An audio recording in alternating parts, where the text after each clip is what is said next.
Hello everyone, welcome to Chetan Bharat learning. Last class में हमने Mughal start किए थे। काफ़ी लंबी क्लास थी जिसमें हमने foundation of the Mughal empire से लेके शाहजहां तक का कंप्लीट पीरियड कवर किया था। उसमें अकबर का पीरियड इंपॉर्टेंट था क्योंकि काफ़ी जो स्ट्रक्चर्स थे मुगल एम्पायर के वो अकबर ने ही उनकी फाउंडेशन दे की थी। मनसबदारी सिस्टम, जागीरदारी सिस्टम, रेवेन्यू एडमिनिस्ट्रेशन, सारा जब्ती सिस्टम, टोटल मल बंदोबस्त एंड ऑल। अकबर के जो रिफॉर्म्स थे they in fact were based on Sher Shah Suri's reform. ये भी हमने लास्ट क्लास में देखा था। अब हम आज की क्लास में मुगल्स को कंक्लूड करेंगे। इसमें हम last great Mughal emperor Aurangzeb के बारे में स्टडी करेंगे। वन इज़ ए ग्रेट मतलब जिनके टाइम पे बहुत ज़्यादा टेरिटोरियल एक्सपेंशन हुई है। मुगल एम्पायर अपने पीक पे पहुंच रहा था। उसके बाद decline of Mughal empire start हो गया। जो सक्सेसर्स थे औरंगज़ेब के वो इतने बड़े एम्पायर को संभाल नहीं पाए। इवेंचुअली रीजनल किंगडम्स का राइज होता है। तो औरंगज़ेब के बारे में प्राइमरीली आज हम स्टडी करेंगे। इसके बाद second part of the class में हम cultural developments during the Mughals देखेंगे। Mughal literature, Mughal paintings and Mughal architecture. तो स्टार्ट करते हैं। सबसे पहले let us have a word about Aurangzeb. अब औरंगज़ेब के पर्सनैलिटी कैरेक्टर के बारे में हमने सुना ही होता है कि काफ़ी रिलीजियस बाइगट था। ये रिलीजन को बहुत कट्टरता से ये फॉलो करता था। सुन्नी मुस्लिम था एंड बाकी रिलीजन्स एंड बाकी रिलीजियस सेक्ट्स के अगेंस्ट ये काफ़ी डिस्क्रिमिनेटरी प्रैक्टिसेस फॉलो करता था। ना सिर्फ हिंदुइज़म या और इंडियन रिलीजन्स लगा लो, बल्कि इस्लाम की भी अदर सेक्ट्स के प्रति बहुत कट्टर इसका बिहेवियर था। जैसे शियाइट्स किंगडम थे नीचे बीजापुर एंड गोलकंडा के। एक प्रॉब्लम तो औरंगज़ेब को बीजापुर एंड गोलकंडा से ये थी कि ये शियाइट किंगडम्स हैं क्योंकि शिया किंग्स रूल करते थे यहाँ। तो इसने शियाइट्स को भी परसिक्यूट किया है, इस्माइलीज़ को भी परसिक्यूट किया है। तो सुन्नी मुस्लिम ये कट्टर था थोड़ा सा। तो ये चीज़ इसकी पॉलिटिकल पॉलिसीज़ में भी एडमिनिस्ट्रेटिव पॉलिसीज़ में भी झलकती है। तो सबसे पहले तो late us have a word about his religious policy only. इस रिलीजियस पॉलिसी की वजह से मतलब एम्पायर को, मुगल एम्पायर को पॉलिटिकली काफ़ी एक सेटबैक मिला है। जो जैसे अकबर ने एक लिबरल रिलीजियस पॉलिसी पे फाउंडेशन रखी थी अपनी राजपूत पॉलिसी की। राजपूत को अपने साथ मिला के उसने एम्पायर को एक्सपैंड किया था। औरंगज़ेब उसका बिल्कुल रिवर्स करता है। By his orthodox religious policy ये एलियनेट कर देता है support of Hindus, support of Maratha, support of Rajput, support of other Hindu chieftains. जैसे जाट्स की रिबेलियन होती है इसके टाइम पे, सिख रिबेलियन होती है इस टाइम पे इन पंजाब रीजन।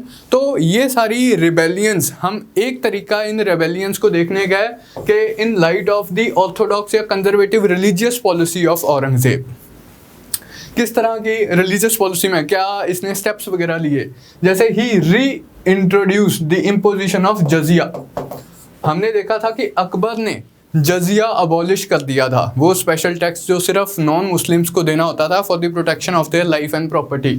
अकबर ने ये टैक्स अबॉलिश कर दिया था। इसने ये टैक्स फिर से री इंट्रोड्यूस कर दिया। फिर ये इंश्योर करने के लिए कि इस्लाम की कोई, शरिया की कोई ओपन वायलेशंस वगैरह नहीं हो रही हैं, इसने स्पेशल कैटेगरी ऑफिसर्स अपॉइंट किए जिन्हें बोलता है ये मुहतासिब्स। सो मुहतासिब्स को आप लगा सकते हो ये सेंसर बोर्ड है। एंड सिर्फ मूवीज़ का या बुक्स का सेंसर बोर्ड नहीं है, ह्यूमन एक्टिविटीज़ का भी सेंसर बोर्ड है। ये इसका काम है इंश्योर करना कि शरिया की कोई ओपन वायलेशंस वगैरह नहीं हो सकती हैं।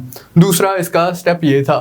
फिर टेम्पल डिस्ट्रक्शन। इनिशियली क्या होता है, मतलब टेम्पल डिस्ट्रक्शन का भी एक इनिशियल फेज था जिसमें इसने सिर्फ ये बोला था कि नए टेम्पल्स कंस्ट्रक्ट नहीं करवाए जाएंगे। दूसरे फेज में जब ये थोड़ा सा और कट्टर हो गया था तो ये बोलता है कि जो पुराने एग्जिस्टिंग टेम्पल्स भी हैं उन्हें भी डिस्ट्रॉय किया जाए। तो टेम्पल डिस्ट्रक्शन एक्टिविटी हुई है इसके टाइम पे।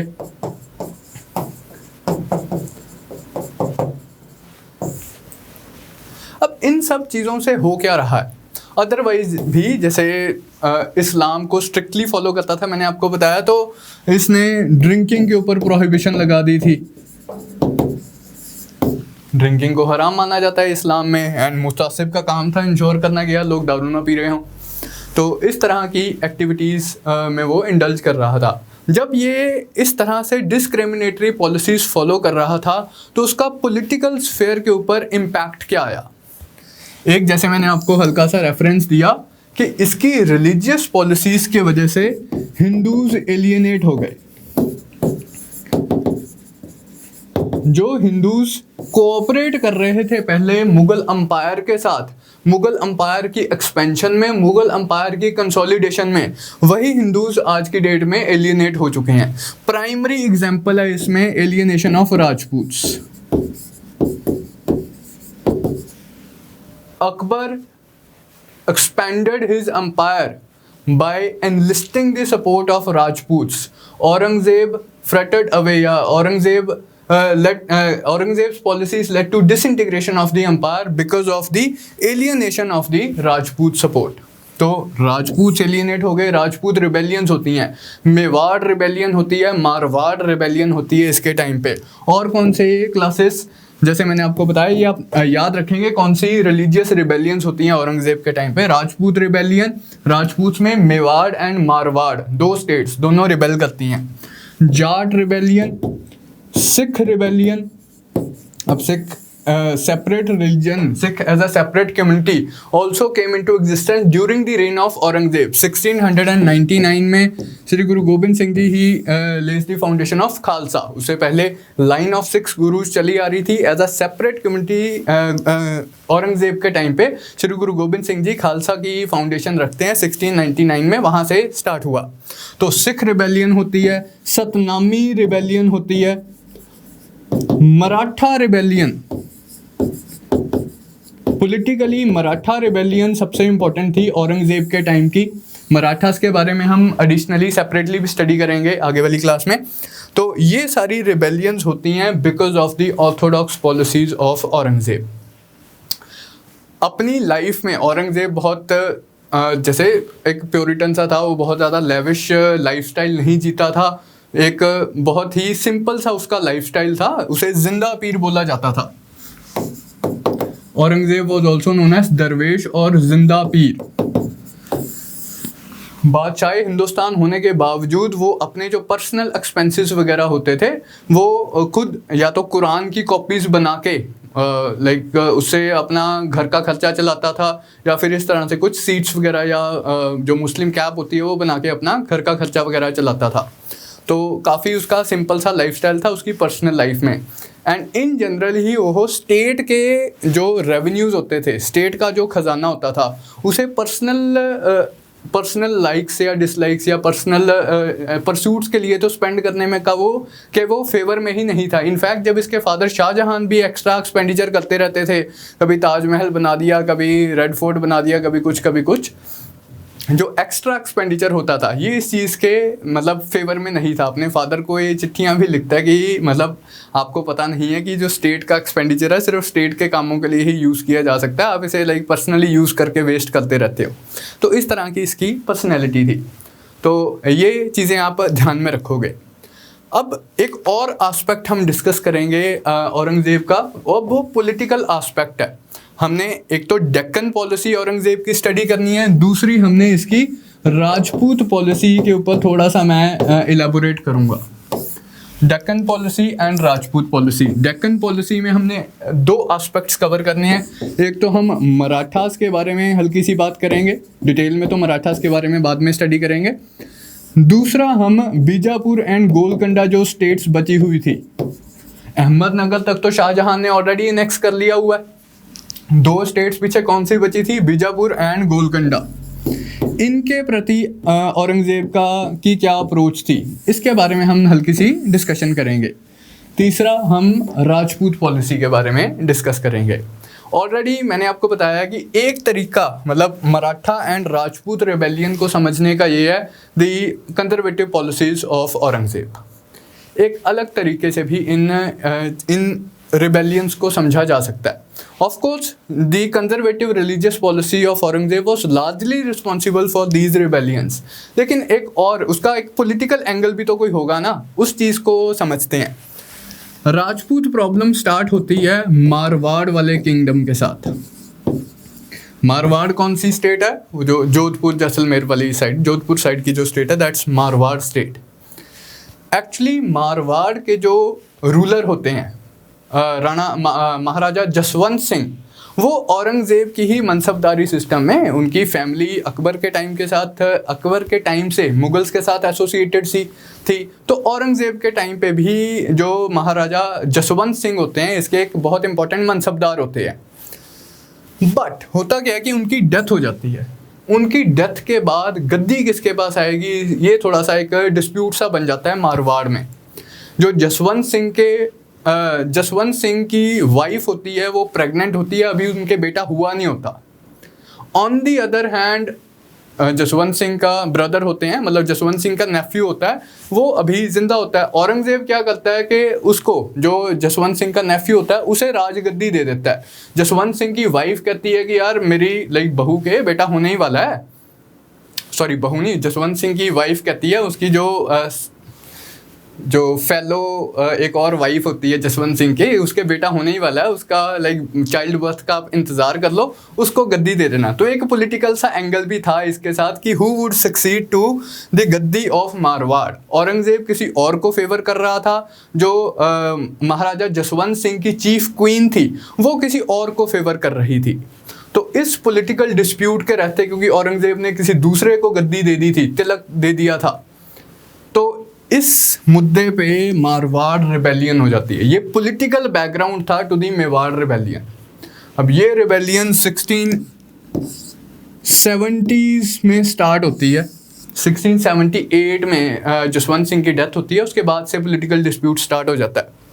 लेट 1670s में रिबेलियन ये स्टार्ट होती है। 1698 तक ये रिबेलियन चलती है, ऑलमोस्ट 20 ईयर्स ये रिबेलियन चलती है। एंड अल्टीमेटली औरंगज़ेब को हार माननी पड़ी। वो जो अजीत सिंह थे, जसवंत सिंह के जो अनबॉर्न सन थे जो उस टाइम पे, वो बड़े होते हैं, उन्हीं को ही रिकग्नाइज करता है Aurangzeb ultimately as successor to the Mewar throne. उससे पहले जो इंद्र सिंह को दी थी उसकी कैंसिल कर देता है, क्योंकि 20 साल लगातार ये रिबेलियन चलती है। एंड ऑफकोर्स जब ये रिबेलियन चल रही होती है उस टाइम पे औरंगज़ेब का बहुत ही हार्श एटीट्यूड होता है। रिलीजियस पॉइंट ऑफ व्यू से भी टेम्पल डिस्ट्रक्शन वगैरह की जाती है। इस तरह से all the prominent places were occupied. अब जब ये रिबेलियन चल रहा होता है, मारवाड़ रिबेलियन, अब मारवाड़ वाले भी जब लड़ रहे हैं कि हम इन जालिम मुगल्स को भगा देंगे, इस तरह का ये स्लोगन्स वगैरह इस्तेमाल कर रहे हैं, तो जो नेबरिंग राजपूत थे वो बहुत इम्प्रेस थे मारवाड़ से। अब इनको लगता है अब Mewar also comes into picture.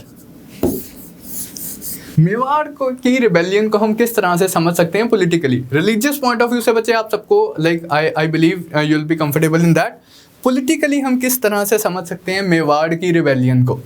एक तो मारवाड़ ने ऑलरेडी रिबेलियन कर दी थी। मारवाड़ की का जो रोब रुतबा था राजपूताना में वो इंक्रीज कर रहा था। ट्रेडिशनल लीडर कौन रहा है राजपूताना वाले रीजन का? मेवाड़। ट्रेडिशनली कौन मतलब इस ट्रेडिशन से गुजरा है कि हम मुगल्स को अपोज करते हैं? मेवाड़ का ये ऐसा ट्रेडिशन रहा है महाराणा प्रताप से लेकर। लेकिन अब मारवाड़ थोड़ा सा रोब रुतबे में इसका स्टेचर राइज कर रहा है, तो मेवाड़ कहता है यार हम भी तो रिबेल कर सकते हैं, हम भी रिबेल कर देते हैं। एक इसका छोटा सा कारण ये भी था कि मेवाड़ वालों ने औरंगज़ेब का एक बेटा प्रिंस अकबर 2 है, प्रिंस अकबर रिबेल कर देता है against Aurangzeb. Of course Aurangzeb उसे परस्यू कर रहा होता है, ये प्रिंस अकबर भाग के आ जाता है मेवाड़ वालों के पास, एंड मेवाड़ वाले इसे शरण भी दे देते हैं। Of course Aurangzeb was offended कि यार वो बेटा मेरा जो मेरे अगेंस्ट रिबेल कर रहा है तुम उसे श्रेय दे रहे हो, तो उससे भी पॉलिटिकल डिफरेंसेस थोड़े से पैदा हुए। एंड मेवाड़ रिबेलियन भी स्टार्ट होता है 1680 के आसपास, वही 78-79 में ये स्टार्ट हुआ था। उसी टाइम के अराउंड ये रिबेलियन स्टार्ट हो जाता है। लेकिन ये रिबेलियन क्योंकि इसका एज सच कोई स्ट्रॉन्ग ग्राउंड सा नहीं था, तो ये तो बहुत जल्दी ही सप्रेस कर दिया जाता है। 1682 मतलब 2-3 साल में ये रिबेलियन सप्रेस हो जाता है। लेकिन ये रिबेलियन कंटिन्यू करता है लेट 1690s तक, ऑलमोस्ट 20 ईयर्स। एंड औरंगज़ेब को फिर अजीत सिंह को ही सक्सेसर मानना पड़ा था। तो एक तो हो गई ये राजपूत पॉलिसी के कंटेक्स्ट में, आप ये 2 रिबेलियंस ध्यान में रखेंगे। बाकी बच्चे मतलब इस 2 स्टेट्स की रिबेलियन का ये मतलब नहीं है कि औरंगज़ेब ने सारे के सारे जो हिंदू मनसबदार से उन्हें निकाल ही दिया था। ये एक बायस सा व्यू ऑफ हिस्ट्री होगा, जहाँ औरंगज़ेब गलत था वहाँ वो गलत था, जहाँ मतलब उस चीज़ के लिए हम उसे ना ब्लेम करें जो उसने नहीं की। ऐसा नहीं है कि उसने सारे हिंदूज़ को निकाल दिया। इनफैक्ट अगर हम परसेंटेज वाइज देखें, जो स्कॉलर्स ने स्टडी किया औरंगज़ेब की मनसबदारी को कंपेयर किया है अकबर की मनसबदारी के साथ, अगर हम कंपेयर करें तो a greater percentage of Hindu nobles were working in the mansabdari of Aurangzeb as compare to Akbar. Akbar के टाइम पे अराउंड 10% मनसबदार हिंदू थे, इसके टाइम पे मोर देन 25% मनसबदार हिंदू थे। तो ये बात भी at the same time true है जब हम डिस्कस करते हैं उसकी कंजर्वेटिव पॉलिसीज़, उसके अगेंस्ट जो राजपूत ने रिबेलियन वगैरह की हैं। अब हम आते हैं औरंगज़ेब की डेक्कन पॉलिसी के ऊपर। डेक्कन पॉलिसी ने भी डेक्कन पॉलिसी को समझते हुए हमें इंसाइट्स मिलेंगे राजपूत पॉलिसी को बेटर अंडरस्टैंड करने के लिए। वो जो आपको मैं बोल रहा था कि थोड़े से कुछ तो उसमें भी अच्छाइयाँ होंगी, अगर ऐसा तो नहीं कि 100% ही बुरा इंसान था, तो उसके जो पॉजिटिव एस्पेक्ट्स हैं थोड़े से झलकते हैं अगर हम डेक्कन पॉलिसी के साथ पैरेलली स्टडी करें राजपूत पॉलिसी को। फॉर एग्जांपल बात करते हैं मराठास की। मराठा किंगडम की फाउंडेशन रखते हैं छत्रपति शिवाजी महाराज 1674 के आसपास, 1674 में रायगढ़ में, महाराष्ट्र मराठा लैंड में। लेकिन उससे पहले क्या बैकग्राउंड थी राइज ऑफ मराठास की? इसके फादर थे, शिवाजी महाराज के फादर थे शाहजी भोंसले। ये पहले Ahmadnagar and later on Bijapuri sultans के टाइम पे जागीरदार थे। यहाँ से स्टोरी स्टार्ट होती है मराठास की। बीजापुरी सुल्तान्स के अगेंस्ट ये गुरिल्ला वॉरफेयर वगैरह करते हैं। जब बीजापुरी सुल्तान्स थोड़ा सा इन्हें ओप्रेस कर रहे होते हैं तो ये गुरिल्ला वॉरफेयर करके अपना कुछ डोमेन सा कार्व आउट करने की कोशिश करते हैं शिवाजी महाराज। इस पॉइंट ऑफ टाइम पे मुगल्स बीजापुरी स्टेट को बोलते हैं कि आप लोग मराठास की ये जो एक्टिविटीज़ हैं इन्हें आप चेक क्यों नहीं कर रहे हो। बीजापुरी सुल्तान्स ये चेक करना, मतलब मराठास की एक्टिविटी को चेक करने का ढोंग करते रहते हैं औरंगज़ेब के टाइम पे। आइडिया क्या होता है, एक बार थोड़ा सा पीछे हट के दोबारा से समझते हैं कि किस तरह से ये पॉलिटी प्ले आउट हो रही है। Within the Bijapuri kingdom Chhatrapati Shivaji Maharaj अपना एक इंडिपेंडेंट डोमेन कार्व आउट करने की कोशिश करते हैं। अब इस प्रोसेस में वो बीजापुरी किंगडम्स को रेड करते हैं, बीजापुरी किंगडम्स में अपनी रेड्स वगैरह करते हैं, मिलिट्री रेड्स करते हैं। उससे बीजापुरी किंगडम को नुकसान हो रहा है। ये रेड्स कभी कभी मुगल टेरिटरी में भी चली जाती थी। इनफैक्ट एक बार तो शिवाजी सूरत तक पहुंच गए, जो कि मुगल्स का एक बहुत इंपॉर्टेंट पोर्ट था। अब जब ये सारी एक्टिविटीज़ हो रही थी कि शिवाजी बीजापुरी किंगडम में एंड मुगल डोमेन्स में अपनी प्लंडरिंग रेड्स, अपनी मिलिट्री रेड्स कर रहे थे, उस पॉइंट ऑफ टाइम पे ऊपर मुगल अंपायर बीजापुरी स्टेट को बोलता था कि आप इन्हें सप्रेस क्यों नहीं करते। बीजापुरी स्टेट भी इनसे परेशान थी, कुछ कुछ ही एफर्ट्स कर भी रही थी मराठास को सप्रेस करने के लिए, लेकिन वो होल हार्टेड एफर्ट्स नहीं थे।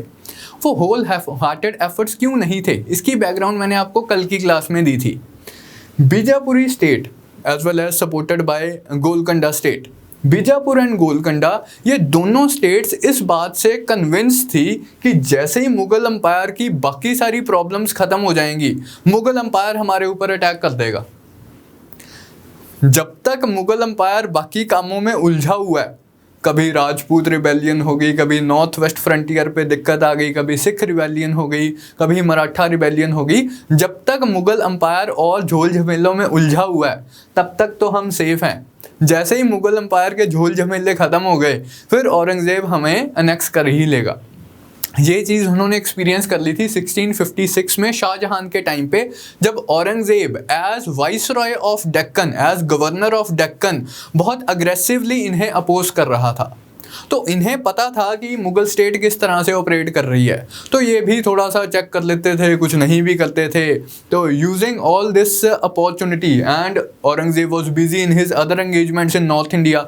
औरंगज़ेब के 50 साल के ऑलमोस्ट जो इसका टाइम फ्रेम है, इसे हम 2 पार्ट्स में डिवाइड कर सकते हैं। पहले 25 साल ही फोकस्ड ऑन नॉर्दर्न इंडिया, बाद के 25 साल ही फोकस्ड ऑन डेक्कन इंडिया। तो पहले 25 साल while Aurangzeb was busy in north India, Marathas ने अपना एक इंडिपेंडेंट डोमेन कार्व आउट कर लिया। 1674 में शिवाजी भोंसले अपने आप को मराठा किंग घोषित करते हैं with the title Chhatrapati. Chhatrapati Shivaji Maharaj Raigad में अपनी कोरोनेशन करते हैं। अब ये चीज़ काफ़ी एक ब्लो थी मुगल प्रेस्टीज को। इनफैक्ट उससे पहले why was it such a grave blow to Mughal prestige, इससे पहले औरंगजेब ने अपने काफ़ी मनसबदार्स को अपॉइंट किया होता है मराठा प्रॉब्लम का सॉल्यूशन निकालने के लिए। कभी जैसे one of the important viceroys who was appointed to Deccan to solve this problem in the initial phase while Aurangzeb was busy in north India. जब औरंगजेब नॉर्थ इंडिया में बिजी था तो औरंगजेब किसको अपॉइंट करता है डेक्कन प्रॉब्लम का सॉल्यूशन निकालने के लिए? सवाई राजा जय सिंह को अपॉइंट करता है। Jai Singh one of the senior most mansabdars of Aurangzeb था। 7000 मनसब था इसका। जैसे मैंने आपको अकबर के टाइम पे मान सिंह का बताया था, senior most one of the senior most mansabdar था जिसका 5000 मनसब था, विच वॉज मैक्सिमम पॉसिबल। उसी तरह से औरंगजेब के टाइम पे मैक्सिमम पॉसिबल मनसब ही 7000 था जो किसी आम मनसबदार को दिया जा सकता था।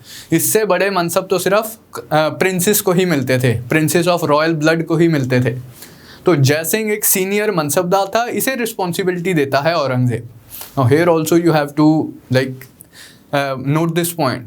जय सिंह राजपूत रूलर, आमेर का ये रूलर था, कचवाहा डायनेस्टी का ये राजपूत थे। इनको 7000 मनसब भी मिला हुआ है एंड इनको इतनी रिस्पॉन्सिबिलिटी भी दी जा रही है उसी कट्टर औरंगजेब द्वारा कि भाई तू मेरी ये जो डेक्कन प्रॉब्लम है इसका तुम सोल्यूशन निकालो। कभी जय सिंह को अपॉइंट करता है। जय सिंह क्या करता है? जय सिंह इस कंक्लूजन पे पहुंचता है कि हमें मराठास को अपने साथ अलाइन कर लेना चाहिए, जैसे अकबर ने राजपूत को अलाइन किया था एंड उसके बाद बहुत पीसफुल सी स्टेट बन गई थी between Marathas and between Mughals and Rajputs. उसी तरह से औरंगजेब भी इतना पॉलिटिकल विजन दिखाए, मराठास को अपने साथ इंटीग्रेट कर ले, फिर मुगल अंपायर और स्ट्रांग होगा और एक्सपैंड करेंगे हम। तो इन लाइंस पे थी जय सिंह की अप्रोच। इस अप्रोच के रहते वो शिवाजी के साथ एक ट्रीटी साइन करता है। वो शिवाजी के साथ as viceroy of Deccan, as Mughal viceroy of Deccan एक ट्रीटी साइन करता है कि तुम मुझे अपने, शिवाजी के कंट्रोल में काफ़ी सारे फोर्ट्स थे, 30+ फोर्ट्स थे, कहता है कि उनमें से 2/3 फोर्ट्स तो तू मुझे दे दे, 20+ फोर्ट्स तू मुझे सरेंडर कर दे। मुझे मतलब पर्सनली मुझे नहीं, मुगल स्टेट को सरेंडर कर दे, मैं तो मुगल स्टेट का ही अपॉइंटेड बंदा हूँ, तो तू मुगल स्टेट को 20+ फोर्ट्स सरेंडर कर दे। शिवाजी कहता है मैं ऐसा क्यों करूँगा, मैंने इतने फोर्ट्स के ऊपर अपना कंट्रोल बनाया है। तो फिर शिवाजी को भी वो वही बात समझाता है कि देख हम भी ऐसा रेजिस्टेंस का कोई मतलब अगर तो कोई उसका बेसिस हो तो सेंस बनाती है, अगर सिर्फ आप कंट्रोल के लिए ये सब कुछ कर रहे हो तो उसका कोई पॉइंट नहीं है। आप मुगल एम्परर से बात करो, मेरे अच्छे रिलेशन है मुगल एम्परर के साथ, मेरा 7000 मनसब है, मैं आपको भी 7000 मनसब दिलवा दूंगा। मुगल एम्परर ने मुझे पूरी अथॉरिटी दी है इस प्रॉब्लम को सॉल्व करने की, मैं आपको भी 7000 मनसब दिलवा दूंगा। आपको जो ये आपका एरिया है ये आपको एज वतन जागीर मिल जाएगी, आपको मुगल मनसबदारी में शामिल कर लिया जाएगा एंड मुगल आप फ्रंटियर्स को एक्सपैंड कर सकते हो मुगल एडमिनिस्ट्रेटिव ब्यूरोक्रेसी का पार्ट बन के। तो शिवाजी एक बार के लिए मान जाते हैं। जय सिंह और शिवाजी की ये ट्रीटी होती है, ट्रीटी ऑफ पुरंदर। अब In terms with this treaty, Shivaji was supposed to go to Agra. Agra में उन्हें ये मनसब ग्रांट होगा, वो तो आपको पता ही है, हम डिस्कस कर चुके हैं कल की क्लास में कि मनसब लेने के लिए मुगल एम्परर को पर्सनली मिलना होता था। तो शिवाजी आगरा जाते हैं।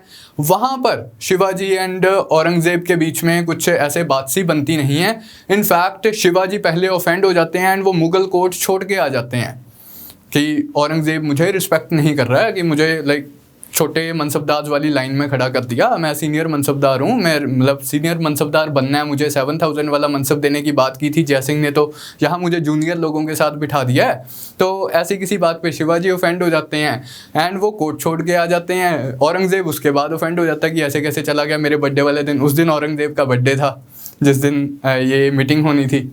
तो उसके बाद औरंगज़ेब इन्हें हाउस अरेस्ट करने का ऑर्डर दे देते हैं, लेकिन शिवाजी हाउस अरेस्ट से एस्केप हो जाते हैं, छुप के निकल जाते हैं एंड वापस आके अपने फोर्ट्स को रिकंकर करते हैं जो उन्होंने सरेंडर कर दिए होते हैं एंड 1674 में वो इंडिपेंडेंट किंगडम की फाउंडेशन रखते हैं।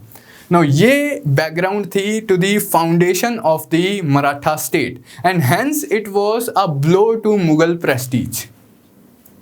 अब औरंगज़ेब मतलब 1674 से लेके आगे 1680 में शिवाजी की डेथ हो जाती है। इस पीरियड में, इस 6-7 साल के पीरियड में शिवाजी बहुत एक्सपेंशन करते हैं, बहुत डेक्कन फोर्ट्स पे अपना कंट्रोल जमाते हैं एंड अपना प्रॉपर एडमिनिस्ट्रेटिव सिस्टम वहाँ पर सेटअप करते हैं। अब औरंगज़ेब अपने नॉर्थ वाले झोल झमेलों से फ्री होके आता है डेक्कन कि मेरे वाइस रॉय से, मेरे गवर्नर से डेक्कन प्रॉब्लम सॉल्व नहीं होगी, मुझे खुद ही आके कुछ करना पड़ेगा। वो आके सिचुएशन को एनालाइज करता है कि मतलब प्रॉब्लम है क्या। तो वो भी उस कंक्लूजन पे पहुंचता है कि मतलब मराठास को आप सिंगली नहीं डील कर सकते, मराठास, बीजापुर एंड गोलकंडा, इन तीनों को इकट्ठे ही सॉल्व करना पड़ेगा, क्योंकि बहुत इंटरट्वाइंड सी है कि मराठास को थोड़ी सी शेयर तो ये बीजापुर एंड गोलकंडा वाले भी दे ही रहे हैं। एंड वैसे भी मतलब ये अगर हिंदूस थे तो ये शियाइट्स थे, इनके अगेंस्ट भी कोई ऐसा रिलीजियस एफिनिटी तो थी नहीं औरंगज़ेब की। तो अगला जो टाइम है ये स्पेंड करता है इन तीनों पार्ट्स को कर्व करने के लिए। As a result of that 1686 में ये बीजापुर को कंट्रोल कर लेता है,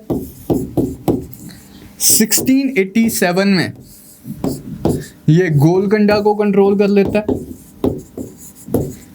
and to a very large extent इसकी डेक्कन पॉलिसी सक्सेसफुल हो जाती है कि अब मुगल फ्रंटियर्स भी एक्सपैंड कर दिए हैं। मराठास का क्या? शिवाजी की डेथ के बाद ही was succeeded by his son Sambhaji महाराज।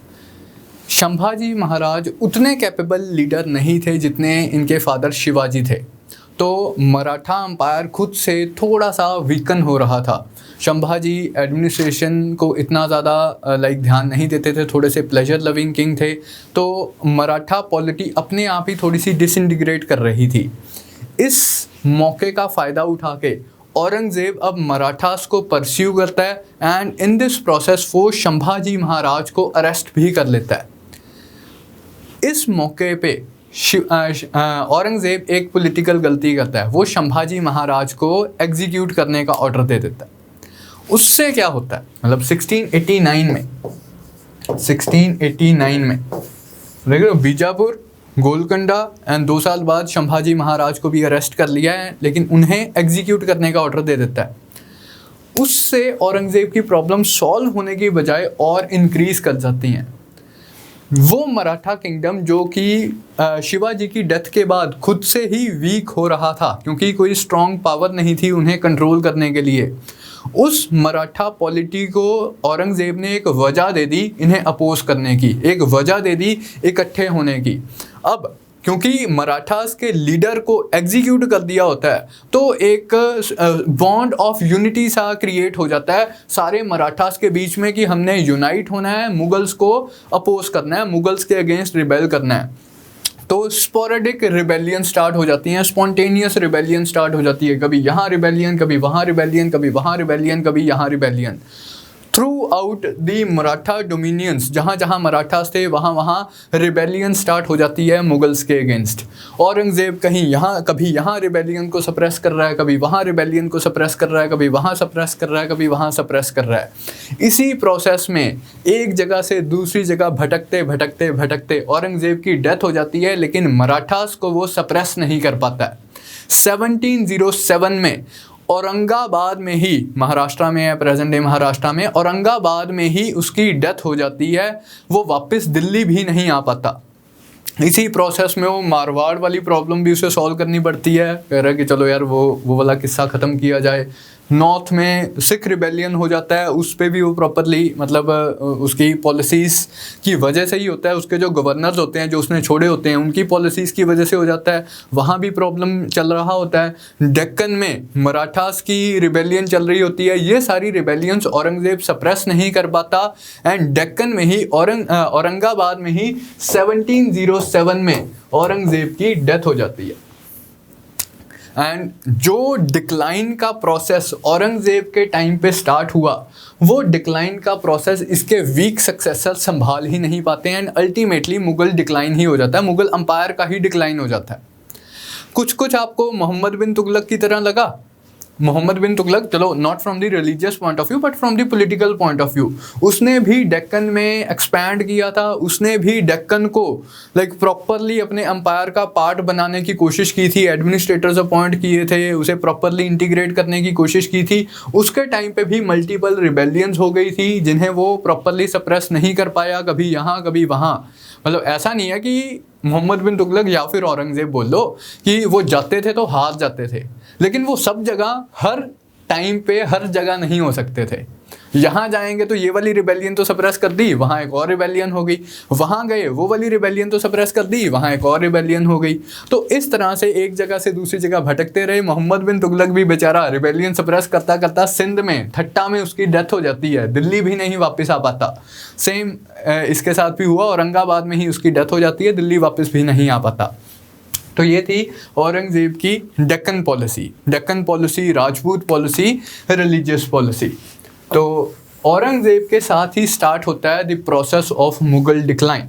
अगर मुझे मुग़ल डिक्लाइन के फैक्टर्स को इन्यूमरेट करना हो कि what all factors were responsible for the decline of Mughal empire, तो एक तो आप ऑलरेडी देख चुके हो जो मैंने इस लिस्ट में नहीं लिखा है कि पॉलिसीज़ ऑफ औरंगज़ेब।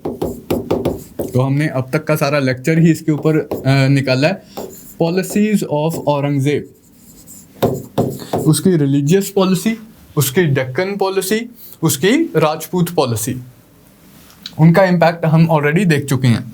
फिर वीक सक्सेसर्स, औरंगज़ेब के सक्सेसर्स इतने कैपेबल नहीं थे, ना ही एक मतलब आगे जो पूरी लिस्ट ऑफ सक्सेसर्स है, हम quickly I will go through the names of the Mughal emperors. उन मुगल एम्परर्स में से कोई भी इतना कैपेबल नहीं था कि इस डिकेइंग पॉलिटी को कंट्रोल कर सके। फिर वॉर्स ऑफ सक्सेशन,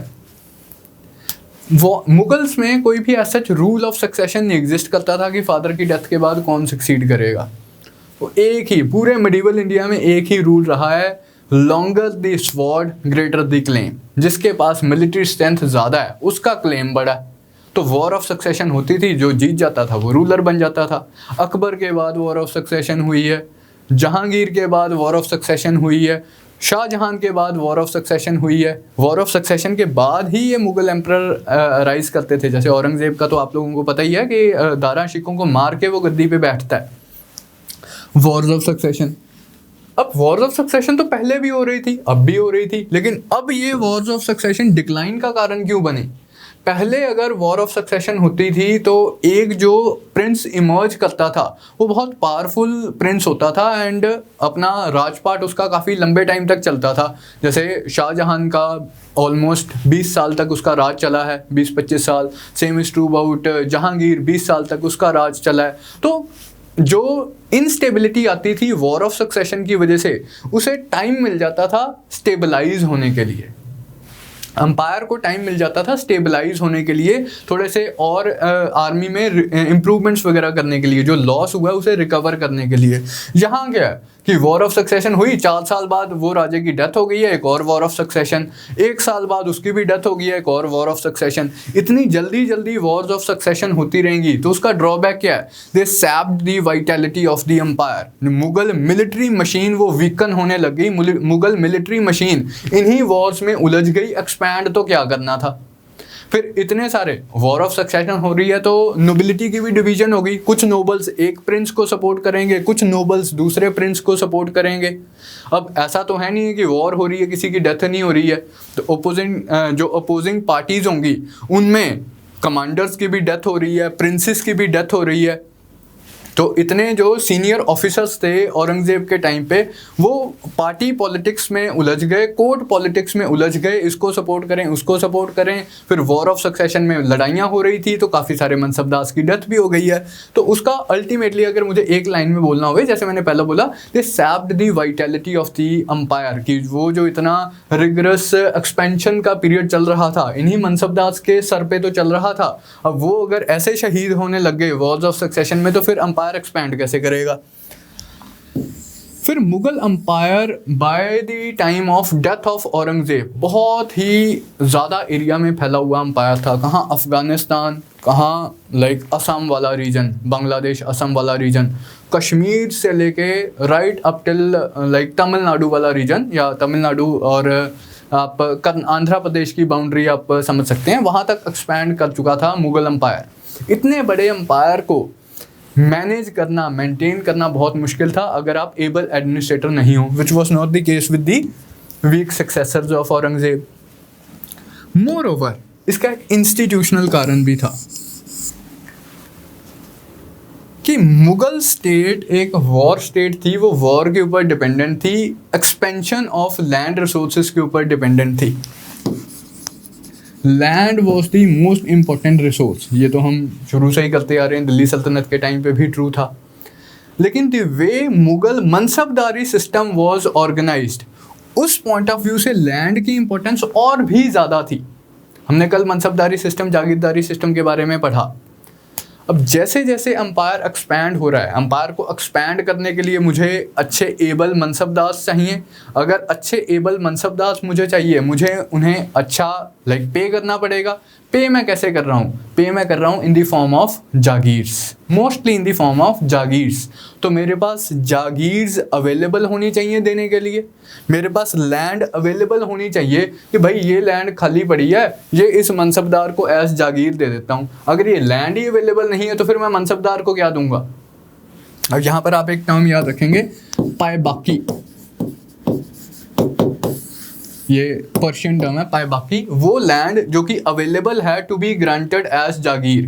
भी एम्परर के पास पायबाकी लैंड्स होनी चाहिए जिन्हें वो मतलब सरप्लस लैंड है जिसे ग्रांट किया जा सकता है एज जागीर, तभी और मनसबदार को मैं इंटीग्रेट कर सकता हूँ अपनी पॉलिटी में। अगर मेरे पास पायबाकी लैंड नहीं होगी, मनसबदार आएंगे, उन्हें मैं इंडक्ट भी कर लूँगा एंड पर वो मतलब उन्हें मैं ग्रांट क्या करूँगा, फिर वो डिसकंटेंट हो जाएगा, वो नाखुश होंगे कि यार हमें जागीर तो मिली नहीं, हमें सैलरी तो मिली नहीं। तो पायबाकी लैंड्स की अवेलेबिलिटी एक मस्ट कंडीशन है। उसका सबसे आसान तरीका क्या है? उसका आसान तरीका है कि आप एक्सपेंशन करो। अकबर से लेके औरंगजेब तक 1680s तक मुगल स्टेट कंटिन्यूसली एक्सपैंड करती गई है। मुगल मनसबदारी भी एक्सपैंड की है, मुगल स्टेट भी एक्सपैंड की है, एंड मुगल मनसबदारी की एक्सपेंशन स्टेट की एक्सपेंशन के साथ इंटरट्वाइंड थी, इंटरलिंक्ड थी, कि वो जो हमने एक्सपेंशन की है उसमें से कुछ पोर्शन जागीर के तौर पे ग्रांट कर दिया जाता था। वहाँ के जो नोबल्स थे उनको भी अपनी मनसबदारी में शामिल कर लिया, उनको जागीरें दे दी, चाहे वतन जागीर दे दी, चाहे तनख्वाह जागीर दे दी। तो इस तरह से मुगल स्टेट एक्सपैंड कर रही थी। लेकिन 1680s ऑनवर्ड्स या 1690 लगा लो, 1690 के बाद तो मुगल स्टेट एक्सपैंड ही नहीं की है, रादर कॉन्ट्रैक्शन हुई है। No expansion took place after 1690, rather contraction took place, rather disintegration took place। तो अगर अंपायर कम हो रहा है, लैंड कम हो रही है, तो हम मनसबदार को ग्रांट क्या करेंगे? तो इस वजह से भी मतलब ये इंस्टीट्यूशनल कारण है डिक्लाइन ऑफ मुगल अंपायर का। ये किसी बंदा स्पेसिफिक कारण नहीं है कि उसकी वजह से ये हो गया, ये इंस्टीट्यूशनल कारण है मुगल डिक्लाइन का, कि भाई पायबाकी लैंड्स ही अवेलेबल नहीं थी। लेकिन यहाँ पर बंदे का तड़का ज़रूर लग जाएगा। सबसे आसान तरीका मैंने आपको बताया पायबाकी लैंड्स का क्या है कि यार एक्सपैंड कर लो। थोड़ा सा मुश्किल तरीका क्या है? अगर आप एक्सपैंड किए हो, लैंड आपको पता है दो तरह की हो सकती है, या तो जागीर की तरह अलॉट की हो सकती है प्राइमरीली, या फिर खलीसा लैंड हो सकती है, या फिर खलीसा लैंड हो सकती है। अब तक तो आपको इनका मीनिंग अच्छे से क्लियर है। वो लैंड जो मनसबदार को ग्रांट की गई है, वो लैंड जिसका रेवेन्यू सीधा रॉयल ट्रेजरी को जाता है। अब मुगल स्टेट हमने पीछे देखा था, यहाँ से इसका फ्रंटियर एक्सपैंड करके यहाँ तक चला जाता है, पूरा बीजापुरी किंगडम, पूरा गोलकुंडा वाला किंगडम मुगल स्टेट में शामिल हो जाता है। तो एक्सपेंशन तो अच्छी खासी हुई है, लेकिन यहाँ पर औरंगजेब की गलती क्या थी? यहाँ पर औरंगजेब की गलती ये थी कि उसने मोस्ट ऑफ द लैंड जो एक्सपैंड हुई थी बीजापुरी एंड गोलकुंडा किंगडम की एनेक्सेशन के बाद, मोस्ट ऑफ द लैंड को खालिसा घोषित कर दिया कि ये तो खालिसा लैंड है। अब अगर खालिसा लैंड है, किसी जागीरदार को, किसी मनसबदार को यहाँ पर जागीर नहीं ग्रांट की जा सकती।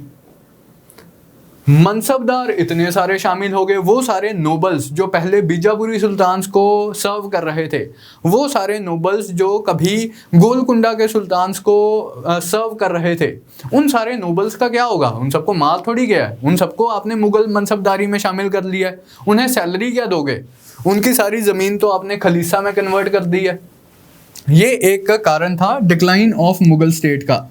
इसी कारण के लिए हम वर्ड यूज़ करते हैं जागीरदारी क्राइसिस। जो लास्ट में मैंने लिखा है, ये मतलब यही कारण है जागीरदारी, इसी चीज़ को हम बोलते हैं जागीरदारी क्राइसिस, कि जागीरदार ज़्यादा थे, लैंड लेने वाले ज़्यादा थे, लेकिन लैंड जो अवेलेबल थी, पायबाकी थी, वो कम थी। उसकी वजह से क्या हो गया कि जागीरदार मनसबदार के बीच में कंपटीशन स्टार्ट हो गया कि अच्छी जागीरें किसको मिलेगी, ज़्यादा जागीर किसको मिलेगी। जब तो रिसोर्सेज ज़्यादा हो तो तब कंपटीशन नहीं होता, तब सबको पता होता है यार एक्सपैंड करेंगे हमें भी मिल जाएगा। अब लेकिन जेलसी होनी स्टार्ट होगी, यार इसको इतनी अच्छी जागीर कैसे मिल गई, मुझे तो फटीचर सी जागीर मिली हुई है। फिर हमने एक और चीज़ पढ़ी थी कल की क्लास में, डिफरेंस बिटवीन जमा एंड हासिल। डिफरेंस बिटवीन जमा एंड हासिल। अब ये चीज़ भी चुभने लगी। हमेशा से ही जमा एंड हासिल में डिफरेंस होता था। जो कैलकुलेटेड रेवेन्यू है, जो एक्चुअली रियलाइज रेवेन्यू है, हमेशा से ही इसमें कुछ ना कुछ डिफरेंस होता था, लेकिन पहले हर्ट नहीं करता था कि यार बहुत जागीरें अवेलेबल हैं। अब ये डिफरेंस हर्ट करने लग गया है। एक जागीरदार को लगता था यार मेरी जागीर बोल के तो मुझे ये दी गई है कि यहाँ से 1 करोड़ रुपया रेवेन्यू आएगा, लेकिन एक्चुअली हासिल तो इसमें से 40 लाख भी नहीं हो रहा, तो मेरा घर कैसे चलेगा इतने से पैसों से। ऑन दी अदर हैंड मेरा ये दूसरा मनसबदार है, इसे तो बहुत अच्छी जागीर मिली हुई है। तो मनसबदार के बीच में कंपटीशन स्टार्ट हो गया। उसकी वजह से भी like decline of Mughal state हुआ। वन ऑफ द कारण बना कि कोर्ट पॉलिटिक्स स्टार्ट हो गई, डिफरेंट फैक्शंस बन जाती हैं। ईरानी पार्टी, तुरानी पार्टी, पहले भी हम ये टर्म्स कर चुके हैं, जो ईरान से नोबल्स आए थे, तुरान से जो नोबल्स आए थे। राजपूत पार्टी, दी दक्कनी पार्टी, जो दक्कन के नोबल्स शामिल होते हैं, बीजापुर गोलकुंडा वाले। तो डिफरेंट पार्टीज बन जाती हैं। हिंदुस्तानी पार्टी, तो इनमें कंपटीशन स्टार्ट हो जाता है नोबल्स के बीच में। फिर Mughals they neglected navy on the other hand, मतलब जो न्यू पावर्स राइज कर रही थी, यूरोपियन पावर्स राइज कर रही थी, वो नेवल बेस्ड पावर्स थी। पोर्चुगीज ने सिस्टम स्टार्ट किया था, later on English, Dutch, French इसी ट्रेडिशन को फॉलो करते हैं, सी बेस्ड पावर्स बनते हैं ये। तो लेकिन मुगल्स ने नेवी को निगलेक्ट किया था। तो फ्यूचर में इस चीज़ को जो स्टेट्स थी हमारी, सक्सेसर किंगडम्स थे, वो भी इसी प्रॉब्लम को फेस कर रहे थे कि नेवी उन्होंने बहुत अच्छे से डेवलप नहीं की। फिर बहुत सारी फॉरेन इन्वेजन्स भी हो गई। बहुत सारी फॉरेन इन्वेजन्स में 2 इंपॉर्टेंट है, मतलब 2 बंदे इंपॉर्टेंट है, इन्वेजन्स ज़्यादा हैं। सबसे पहली इन्वेजन तो है नादिर शाह की। ये शाह ऑफ पर्शिया था, पर्शिया का शाह था, पर्शिया का किंग था नादिर शाह। ये 1739 में ये मुगल अंपायर को इन्वेड करता है। इनफैक्ट दिल्ली तक आ जाता है। दिल्ली को भी, जो एक ज़माने में one of the greatest cities of the world थी, one of the richest cities of the world थी, one of the most heavily defended cities of the world थी, उस दिल्ली के ऊपर भी ये 1739 में फतेह हासिल कर लेता है। General massacre of population order कर देता है। वो जो मुगल शाही खजाना था वो सारा लूट के ले जाता है, including the Kohinoor diamond, including the peacock throne of Shahjahan. Shahjahan का पीकॉक थ्रोन बहुत फेमस है, उसे भी लूट के ले जाता है। फिर अहमद शाह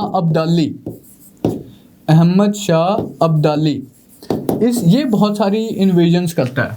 1740s में ये स्टार्ट होता है, 1760s तक ये इन्वेजन करता है। ऑलमोस्ट 20 साल तक ये बार बार इन्वेजन्स करता है। उसकी वजह से भी मुगल डिक्लाइन हो गया, मुगल ट्रेजरी बहुत कमज़ोर हो गई। तो ये कारण थे। एक कारण जिसके ऊपर डिस्कशन और बचती है वो है एग्रेरियन क्राइसिस। एग्रेरियन क्राइसिस, अब ये भी कंडीशन ऑफ लैंड के साथ ही एसोसिएटेड है, जिसके ऊपर हमने ऑलरेडी डिस्कशन की है कि अब अदरवाइज एक और एस्पेक्ट भी है। मतलब there is one more way to look at the rebellions जो हमने पहले स्टडी की। एक तो रिलीजियस एंगल हो गया जिससे हम उन रिबेलियंस को समझ सकते हैं, एक पॉलिटिकल एंगल हो गया जिससे हम उन रिबेलियंस को समझ सकते हैं, एक तीसरा एंगल है एग्रेरियन एंगल। चाहे मराठा रिबेलियन हो गई, चाहे जाट रिबेलियन हो गई, चाहे ये सिख रिबेलियन हो जाती है पंजाब वाले रीजन में, उनका जो पॉलिटिकल एंड रिलीजियस एस्पेक्ट है वो डेफिनेटली ट्रू है। लेकिन एक और तरीके से भी हम उन्हें समझ सकते हैं कि मोस्ट ऑफ दी पीपल जो रिबेल कर रहे थे वो एग्रेरियन क्लासेस से बिलोंग करते थे। तो कंट्री साइड में, रूरल एरियाज में डिस्ट्रेस था। अब उस डिस्ट्रेस का कारण क्या था? वो कारण था जागीरदारी क्राइसिस। इंटरट्वाइंड है। पहले मुगल स्टेट क्या करती थी कि जागीरदार को एक लैंड ग्रांट कर दी है, जागीर ग्रांट कर दी है। मुगल स्टेट के अफसर लोगों से जाके टैक्स कलेक्ट करते थे, टैक्स कलेक्ट करके हैंड ओवर कर देते थे जागीरदार को, लो भैया तुम्हारी सैलरी बनती है। कौन जाता था टैक्स कलेक्ट करने? मुगल स्टेट के अफसर। एक्चुअल लेवल पे तो खूत मुकद्दम ज़मींदार ही जाते थे, लेकिन फिर भी वो किसको हैंड ओवर करते थे? मुगल स्टेट के अफसरों को हैंड ओवर करते थे। अफसर आगे जो भी बंदा जागीरदार होता था उसको हैंड ओवर करता था, लो जी ये तुम्हारा बनता है, तुम रख लो। औरंगजेब का टाइम आते आते क्या हो गया? Towards the latter part of Aurangzeb's reign and आगे सारा period till the end of the Mughal empire, इन्होंने जागीरदार को ही रिस्पॉन्सिबिलिटी दे दी रेवेन्यू कलेक्ट करने की। जागीरदार को रिस्पॉन्सिबिलिटी दे दी रेवेन्यू कलेक्ट करने की। भाई तुम्हें जो जागीर मिली है अपनी जागीर से रेवेन्यू कलेक्ट कर लो। क्या तुमने शोर मचाया हुआ है कि जमा हासिल से कम है? क्या तुमने शोर मचाया हुआ है कि जमा हासिल से कम है? जाके कलेक्ट कर लो। अगर तुमसे हासिल ज़्यादा होता है तो तुम हासिल कर लो। अगर तुम्हें लग रहा है कि हमारे डीसी साहब कलेक्ट नहीं कर पा रहे हैं, हमारे कलेक्टर साहब कलेक्ट नहीं कर पा रहे हैं, तो तुम क्यों नहीं जाके कलेक्ट कर लेते? कर लो जो हासिल करना है तुम लोगों ने। तो इन्होंने जागीरदारों को ही रेवेन्यू कलेक्टिंग राइट दे दी। अब जागीरदार ऑपरेशन करने पे उतारू आ गया। उसे पता था कि लाइक जितना मैं निचोड़ लूँगा उतना मुझे ज़्यादा रेवेन्यू मिल जाएगा, जितना मैं निचोड़ लूँगा उसके लिए उसे क्या करना पड़ेगा? ऑपरेशन करना पड़ेगा पेजेंट्री के ऊपर। अब पेजेंट्री के ऊपर अगर ऑपरेशन किया जाएगा तो क्या होगा? रिबेलियंस होंगी। तो ये एक और तरीका है उन रिबेलियंस को समझने का। Apart from the religious angle, apart from the political angle, एक उसका ये ऑपरेशन वाला एंगल भी था which led to agrarian problems, agrarian crisis in the latter part of the Aurangzeb's time. And ये कंटिन्यू करता है for a very long duration. In fact Aurangzeb की डेथ के बाद तो और भी ज़्यादा सिचुएशन ख़राब हो जाती है। औरंगजेब ने तो सिर्फ यही बोला था कि जागीरदार के पास रेवेन्यू कलेक्टिंग राइट है। लेटर ऑन क्या प्रैक्टिस स्टार्ट हुई? इजरादारी सिस्टम। ये आप टर्म ध्यान में रखेंगे, इजरादारी सिस्टम। इसके लिए जैसे इंग्लिश में आपको स्टेटमेंट आ सकती है कि रेवेन्यू फार्मिंग का सिस्टम किसने स्टार्ट किया? रेवेन्यू फार्मिंग, ये कौन सी फार्मिंग हुई?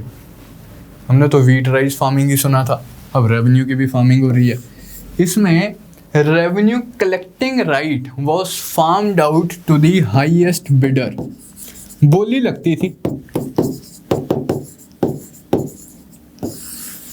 कि इस पोर्शन ऑफ लैंड से कौन सबसे ज़्यादा रेवेन्यू कलेक्ट करके देगा। कोई कहता है जी मैं 1 करोड़ कलेक्ट कर दूंगा, कोई कहता है जी मैं 4 करोड़ कलेक्ट करके दे दूंगा, कोई कहता है मैं 6 करोड़ कलेक्ट करके दे दूंगा।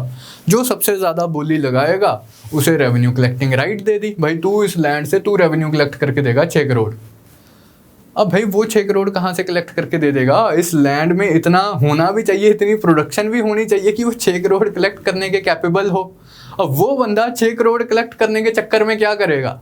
उसने तो बोली इसलिए लगा दी कि यार मुझे राइट मिल जाए, लेकिन अब वो क्या करेगा? रेवेन्यू कलेक्ट करने के चक्कर में ऑपरेस करेगा लोगों को। Agrarian crisis. अब एग्जाम पॉइंट ऑफ व्यू से आप ध्यान में रखेंगे, ये इजरादारी सिस्टम स्टार्ट किसने किया था, मतलब किसके टाइम पे प्रोमिनेंस में आता है। ये ईरानी पार्टी के नोबल थे जुल्फिकार खान। ईरानी पार्टी जो थी, ईरानी नोबल्स थे, उनके लीडर थे जुल्फिकार खान। उन्होंने इस सिस्टम को काफ़ी प्रमोट किया। जुल्फिकार खान की मदद से, हम लेटर ऑन करेंगे, औरंगज़ेब के बाद आते हैं बहादुर शाह, बहादुर शाह के बाद आते हैं जहांदर शाह। जहांदर शाह गद्दी पे इसलिए बैठे क्योंकि जुल्फिकार खान उन्हें सपोर्ट कर रहा था। तो जुल्फिकार खान काफ़ी डोमिनेंट फिगर थे जहांदर शाह के टाइम पे। उन्होंने इजरादारी सिस्टम बहुत ज़्यादा मतलब पॉपुलर कर दिया। तो ऐसे चीज़ें अगर होंगी तो of course it would lead to agrarian crisis. तो ये कारण थे मुगल डिक्लाइन के। अब लेटर मुगल्स के हल्के से जल्दी से मैं आपको टाइमलाइन पे इनका नाम वगैरह बता देता हूँ। जैसे मैंने अभी बताया, Aurangzeb was succeeded bye Bahadur Shah 1। 5 साल का इनका रेन होता है। जो प्रोसेस स्टार्ट होता है, कुछ हद तक ये कंट्रोल करने में सक्सेसफुल होते हैं, लेकिन अल्टीमेटली ये भी फेल कर जाते हैं। जैसे जाट्स के साथ ये पीस करने की कोशिश करते हैं, मराठा प्रॉब्लम को सॉल्व करने की कोशिश करते हैं, सक्सेसफुल नहीं होते हैं। सिख्स के अगेंस्ट तो ये कोशिश भी कम करते हैं एंड लाइक सक्सीड भी नहीं होते हैं। फारूक सियार के टाइम पे, मतलब बहादुर शाह ही वो सक्सीडेड बाय जहांदर शाह, जैसे अभी मैंने आपको बताया। जहांदर शाह का बहुत छोटा सा टाइम फ्रेम होता है, सिर्फ 1 साल के लिए वो रूल करते हैं। इसलिए गद्दी पे बैठते हैं क्योंकि ईरानी पार्टी वाले सपोर्ट कर रहे होते हैं, ईरानी पार्टी वालों को अपोज कर रहे होते हैं तुरानी पार्टी वाले एंड हिंदुस्तानी पार्टी वाले जो इंडियन मुस्लिम्स थे। तो हिंदुस्तानी पार्टी वाले अब डोमिनेंट हो जाते हैं। ये कोर्ट पॉलिटिक्स डिसाइड करती थी कि राजा कौन बनेगा। हमने वन ऑफ द कारण for the decline of Mughals किया कोर्ट पॉलिटिक्स। तो ये डिसाइड करती थी कि राजा कौन बनेगा, कोर्ट में कौन सी पार्टी डोमिनेंट है।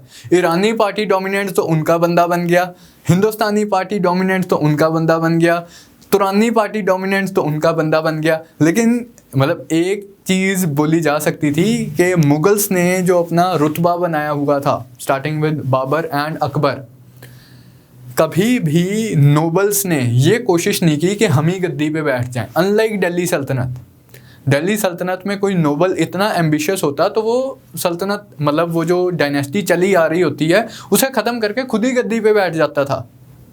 We have the example of Jalaluddin Firoz Khalji, सुल्तान को मार के गद्दी पे बैठा है। खुसराओ शाह सुल्तान को मार के गद्दी पे बैठा है। गाजी मलिक सुल्तान को मार के गद्दी पे बैठा है। लेकिन यहाँ पर नोबल्स प्रिंसेस को सपोर्ट करते हैं कि मैं तुझे सपोर्ट कर देता हूँ, मैं तुझे सपोर्ट कर देता हूँ, हम लड़ लेते हैं, तू जीत गया तो तेरा बंदा बन जाएगा, मैं जीत गया तो मेरा बंदा बन जाएगा। कोर्ट पॉलिटिक्स डिसाइड कर रही हैं कि राजा कौन बनेगा, लेकिन नोबल्स खुद कभी गद्दी पे बैठने की कोशिश नहीं करते। That's because of the aura created by the Mughal emperors. तो जहांदर शाह का छोटा सा रीन है वो ख़त्म हो जाता है। उसके बाद फिर वॉर ऑफ सक्सेशन होती है। हिंदुस्तानी पार्टी वाले, हिंदुस्तानी इंडियन मुस्लिम्स पार्टी वाले बंदे ज़्यादा प्रोमिनेंस में आते हैं। यहाँ पर 2 भाई होते हैं जिन्हें हम बोलते हैं, याद रखते हैं, सैयद ब्रदर्स। ये सपोर्ट करते हैं फारूक सियार को एंड ये गद्दी पे बैठता है। फारूक सियार की डेथ हो जाती है 1719 में। So much so that, situation देख लो, 1707 में 1707 में औरंगज़ेब की डेथ होती है। अभी 12 साल ही हुए हैं औरंगज़ेब की डेथ को। हालात इतने ख़राब हो गए हैं कि सैयद ब्रदर्स फारूक सियार को पकड़ के असैसिनेट कर देते हैं। मतलब they had become so powerful कि मुग़ल एम्परर को भी मार सकते हैं 12 साल के अंदर। तो उसके बाद लेकिन ये खुद गद्दी पे नहीं बैठते हैं और कोई प्रिंस उठाते हैं। कोई जाली से 2 प्रिंस होते हैं। एक रफ़ी-उद-जरात पहले गद्दी पे बिठाते हैं, उसकी भी डेथ हो जाती है। उसके बाद रफ़ी-उद-दौला वो गद्दी पे बैठता है, उसकी भी डेथ हो जाती है कुछ ही महीनों में। अगला वो बंदा उठाते हैं मोहम्मद शाह, जिसे प्यार से मोहम्मद शाह रंगीला भी बोला जाता है। रंगीली हरकतें थी इसकी थोड़ी सी। तो मोहम्मद शाह को ये सपोर्ट करते हैं, उसे गद्दी पे बिठाते हैं। तो 4 डिफरेंट राजाओं को ये गद्दी पे बिठाते हैं, इसलिए इन्हें इंडियन हिस्ट्री में किंग मेकर्स भी बोला जाता है कि 4 राजाओं को तुमने गद्दी पे बिठा दिया। One after the other. Mohammad Shah Rangila लेकिन गद्दी पे बैठने के बाद ये समझ जाता है कि यार इनके पास बहुत ज़्यादा पावर है, अगर मैं इनके मतलब रूल करना चाहता हूँ, सर्वाइव करना चाहता हूँ, तो मुझे इनके शिकंजे से बाहर आना पड़ेगा। तो ये दूसरी पार्टी को सपोर्ट करना स्टार्ट कर देता है। हिंदुस्तानी के जो ओपोनेंट्स होते हैं, तुरानी पार्टी को सपोर्ट करना स्टार्ट कर देता है, सेंट्रल एशियन पार्टी। तुरानी पार्टी के लीडर होते हैं चिनक्लिच खान, या जिसे आप असफ जा के नाम से ज़्यादा अच्छे से याद रखेंगे, चिनक्लिच खान असफ जा, जिसका टाइटल था निज़ाम उल मुल्क। एक ही बंदा है ये, चिनक्लिच खान असफ जा निज़ाम उल मुल्क। तुरानी पार्टी के लीडर थे असफ जा, ये इनको सपोर्ट करता है एंड ये असफ जा सैयद ब्रदर्स को मार देता है, बैटल में हरा देता है एंड मोहम्मद शाह रंगीला थोड़ा सा फ्री होता है। अब उसका कॉन्सिक्वेंस क्या होता है कि असफ जहाँ बहुत पावरफुल हो जाता है। ये बात ईरानी पार्टी वालों को अच्छी नहीं लगती, या हिंदुस्तानी पार्टी वाले जो और बंदे हैं उन्हें अच्छी नहीं लगती, तो बहुत ज़्यादा कोर्ट पॉलिटिक्स हो जाती है। असफ जहाँ इतना परेशान हो जाता है कि यार बोलो मैंने रहना ही नहीं है दिल्ली में, इतनी ज़्यादा पॉलिटिक्स, तुम स्टेट का बेनिफिट चाहते ही नहीं हो, मैं स्टेट का बेनिफिट करना चाहता हूँ कि तुम मुझे अपने ही झोल झमेलों में फंसाए रख रहे हो, मुझे दिल्ली नहीं रहना है, जा रहा हूँ मैं सब कुछ छोड़ के डेक्कन। अपने आप को, ये निज़ामुल मुल्क होता है, वज़ीर होता है, तो अपने आप को ये खुद ही अपॉइंट करवा लेता है as viceroy of Deccan कि मैं तो जी गोलकुंडा जाके सेटल हो रहा हूँ, हैदराबाद जाके सेटल हो रहा हूँ। तो ये मुगल कोर्ट छोड़ के हैदराबाद चला जाता है, वहाँ पर अपना सेमी इंडिपेंडेंट सा किंगडम क्रिएट कर लेता है, जिसे हम जानते हैं लाइक हैदराबाद स्टेट के नाम से, जहाँ कौन रूल करता है आप लोगों को पता होगा, निज़ाम ऑफ हैदराबाद। कहाँ से आया ये निज़ाम? यहाँ से, इसका टाइटल था निज़ाम उल मुल्क, इसलिए हैदराबाद के रूलर्स को हम निज़ाम्स बोलते हैं। तो इस तरह से आप like this is one example of किस तरह से सेमी ऑटोनॉमस स्टेट्स केम इनटू एग्जिस्टेंस, किस तरह से डिसइंटीग्रेशन ऑफ मुगल एम्पायर हुआ। दो तरह की स्टेट्स केम इनटू एग्जिस्टेंस। एक तो ये हैदराबाद जैसी स्टेट्स जो थी तो टेक्निकली मुगल एम्पायर का पार्ट, लेकिन प्रैक्टिकली स्पीकिंग हैदराबाद इंडिपेंडेंट ही था, निज़ाम जो चाहे वो कर सकता था। दूसरी तरह की स्टेट्स जैसे मराठा स्टेट थी, जो मुगल्स के अगेंस्ट रिबेल करके एग्जिस्टेंस में आती है। सिख स्टेट थी जो मुगल्स के अगेंस्ट रिबेल करके एग्जिस्टेंस में आती है। रिबेलियस स्टेट, ऑटोनॉमस स्टेट्स, दो तरह की स्टेट्स क्लियर रहेंगी। तो मोहम्मद शाह रंगीला, इसके टाइम पे ही नादिर शाह की इन्वेजन होती है, जो मैंने आपको बताई 1739 में नादिर शाह की इन्वेजन इसके टाइम पे होती है। इसी के टाइम पे अपनी वो जो अहमद शाह अब्दाली है 1640s में, उसकी इन्वेजन्स भी स्टार्ट हो जाती हैं, इसके टाइम तक चलती रहती हैं अहमद शाह के टाइम पे। फिर आलमगीर 2 के टाइम पे भी इन्वेजन्स चलती रहती हैं। अहमद शाह अब्दाली 40s में आता है, 60s तक लगातार इन्वेजन करता है। तो इसके टाइम पे भी इन्वेजन्स हैं, इसके टाइम पे भी इन्वेजन्स हैं, इसके टाइम पे भी इन्वेजन्स हैं। आलमगीर 2 के टाइम पे the famous battle of Plassey हुई है। मुगल्स ने पार्टिसिपेट नहीं किया, बंगाल में लड़ाई हो रही थी। बंगाल अब तक इंडिपेंडेंट सा हो चुका था, सेमी ऑटोनॉमस सा हो चुका था। बंगाल के नवाब भी कहने को तो मुगल अंपायर का पार्ट थे, लेकिन प्रैक्टिकली स्पीकिंग इंडिपेंडेंट थे। तो बंगाल के नवाबों की लड़ाई होती है ईस्ट इंडिया कंपनी के साथ, बैटल ऑफ प्लासी 1757 में। अब इन सब लड़ाइयों के बारे में हम डिस्कस करते हैं मॉडर्न इंडिया में। मॉडर्न इंडिया में बहुत डिटेल में इन चीज़ों को स्टडी किया जाएगा, अभी जस्ट लेटर मुगल एम्परर्स के नाम कर रहे हैं हम। शाह आलम 2, इसके टाइम पे इसी तरह से प्लासी होती है 1757 में। एक और इम्पॉर्टेंट बैटल है बैटल ऑफ बक्सर, ये होती है 1764 में, जब मुगल एम्परर शाह आलम 2 होते हैं। इनफैक्ट शाह आलम 2 तो पार्टिसिपेट भी करते हैं बैटल ऑफ बक्सर में। शाह आलम 2 नवाब ऑफ अवध, नवाब ऑफ बंगाल, ये तीनों एक साइड पे, ब्रिटिश ईस्ट इंडिया कंपनी दूसरी साइड पे लड़ाई होती है। British East India company Indian parts को हरा देती है। तो इसके टाइम पे बैटल ऑफ बक्सर आप ध्यान में रखेंगे। और एक बहुत इंपॉर्टेंट बैटल इसके टाइम की आप जो याद रखेंगे, बैटल ऑफ बक्सर से पहले 1761 में होती है famous battle of Panipat. 2 battles of Panipat आप ऑलरेडी कवर कर चुके हो, अब हम कर रहे हैं the third battle of Panipat. किसके बीच में? मराठास एंड अहमद शाह अब्दाली। अहमद शाह अब्दाली मैंने आपको बताया कि वो तो 1740 से लगा हुआ है इन्वेड करने। लेकिन ये वाली बैटल क्यों इंपॉर्टेंट है? एंड आप नोटिस कर रहे हो, मराठास पानीपत में जाके लड़ रहे हैं। क्यों भाई, कैसे भाई? मुगल स्टेट इतनी कमज़ोर हो गई थी 1750 ऑनवर्ड्स कि मुगल एम्परर्स खुद को डिफेंड भी नहीं कर पाते थे। हमने देखा ही है कि नादिर शाह ने दिल्ली के ऊपर कब्जा कर लिया। उसके बाद मराठा सीन पे आते हैं। मराठा पेशवा मुगल एम्परर को बोलते हैं कि आप टेंशन ना लो, आपको डिफेंड करने की रिस्पॉन्सिबिलिटी हमारी है अगर कोई दिल्ली के ऊपर अटैक करेगा। तो अहमद शाह अब्दाली पहले तो सिर्फ फ्रंटियर एरियाज पे अटैक कर रहा था। अहमद शाह अब्दाली जब चैलेंज करता है, मुगल दिल्ली के ऊपर अटैक करना चाह रहा होता है, तो 1761 में मराठास उसे अपोज करते हैं in the famous third battle of Panipat. लेकिन अनफॉर्चुनेटली मराठास ये बैटल हार जाते हैं एंड उनका जो ड्रीम होता है हिंदू पातशाही का, एक हिंदू अंपायर क्रिएट करने का, वो भी शटर हो जाता है as a result of this defeat in the third battle of Panipat. इसके बारे में हम लेटर ऑन डिस्कस करेंगे जब मराठास करेंगे डिटेल में। तो ये शाह आलम 2 के टाइम पे होती है थर्ड बैटल ऑफ पानीपत। उसके बाद अकबर 2 रहते हैं काफ़ी लंबे टाइम तक। अकबर 2 को हम याद रखते हैं कि इन्होंने हमारे बहुत इम्पोर्टेंट सोशल रिफॉर्मर रहे हैं, राजा राम मोहन रॉय। तो राजा राम मोहन रॉय को टाइटल किसने दिया? राजा का। वो राजा थोड़ी थे, उन्हें टाइटल मिला था राजा का। किसने दिया था? अकबर 2 ने दिया था। लास्ट मुगल एम्परर थे शाह बहादुर शाह द सेकंड, या जिन्हें बहादुर शाह जफ़र भी हम बोलते हैं। तो इनके टाइम पे द फेमस रिवोल्ट ऑफ 1857 होती हैं, जिसके ये लीडर प्रोक्लेम कर लिए जाते हैं। After the suppression of the revolt of 1857 इनके अगेंस्ट मतलब जो ट्रायल हुआ था एंड इन्हें डिपोर्ट कर दिया गया था रंगून में।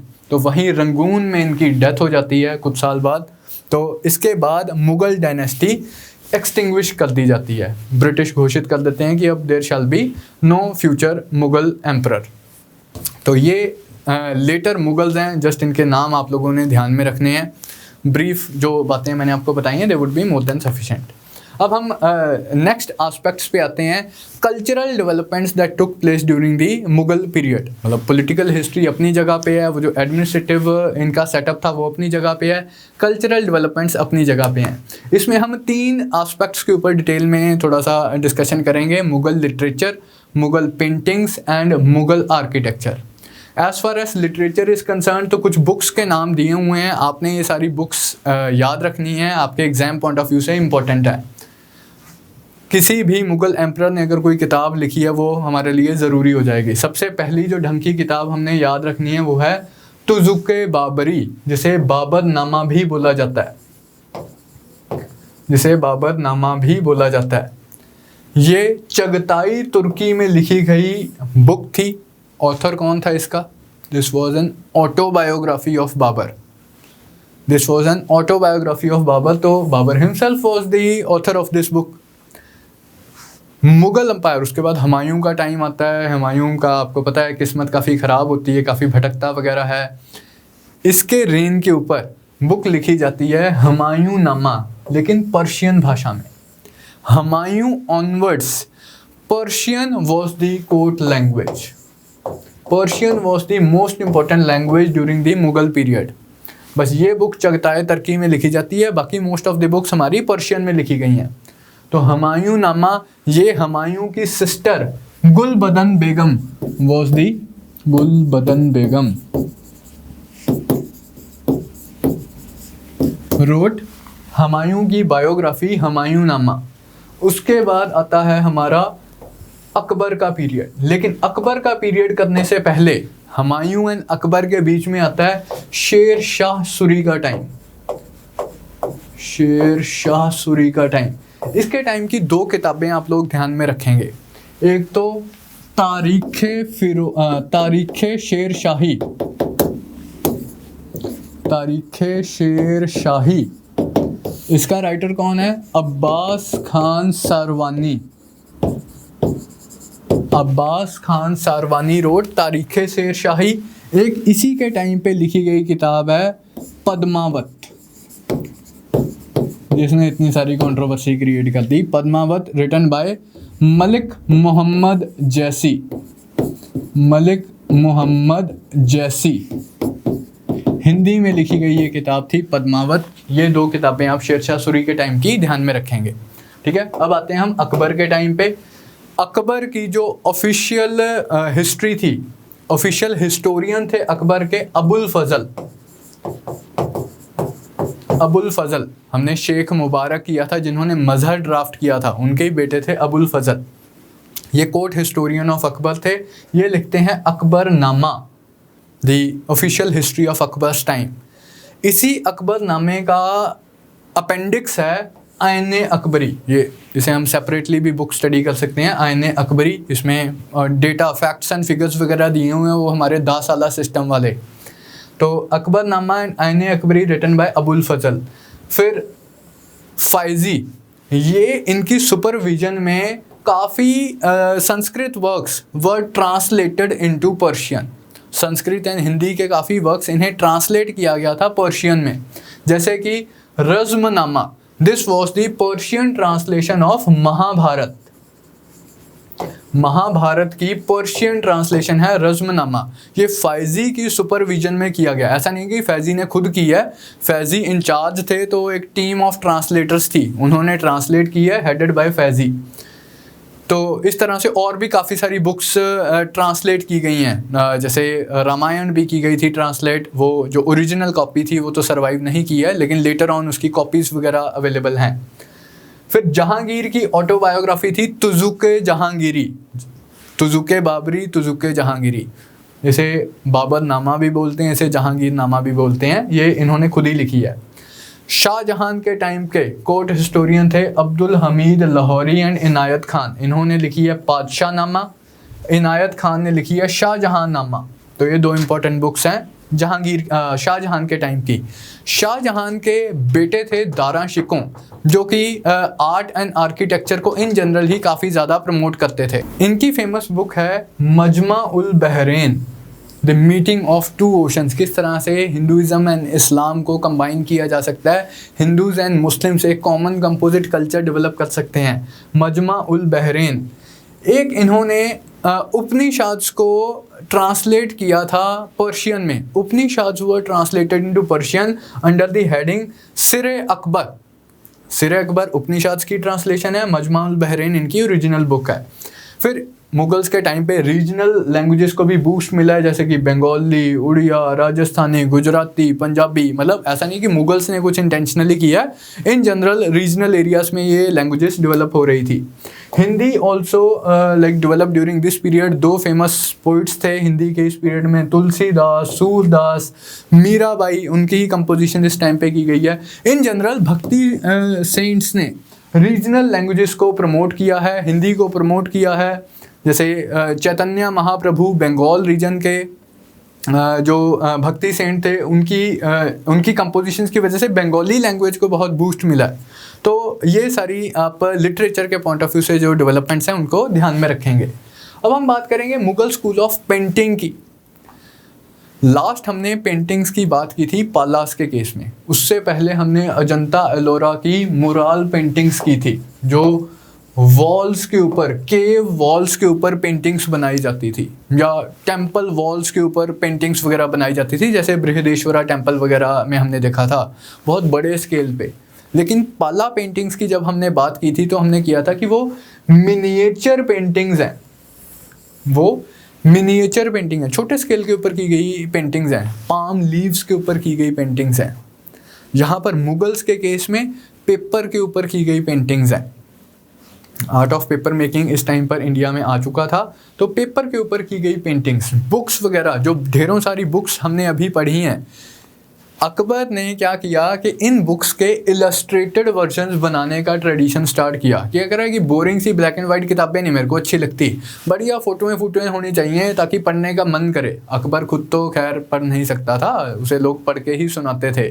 तो क्योंकि वो खुद पढ़ नहीं सकता था तो, लेकिन उसे इमेजेस वगैरह देखने में बहुत मज़ा आता था कि अच्छा यार इतना बहुत अच्छी फ़ोटो बनी हुई है।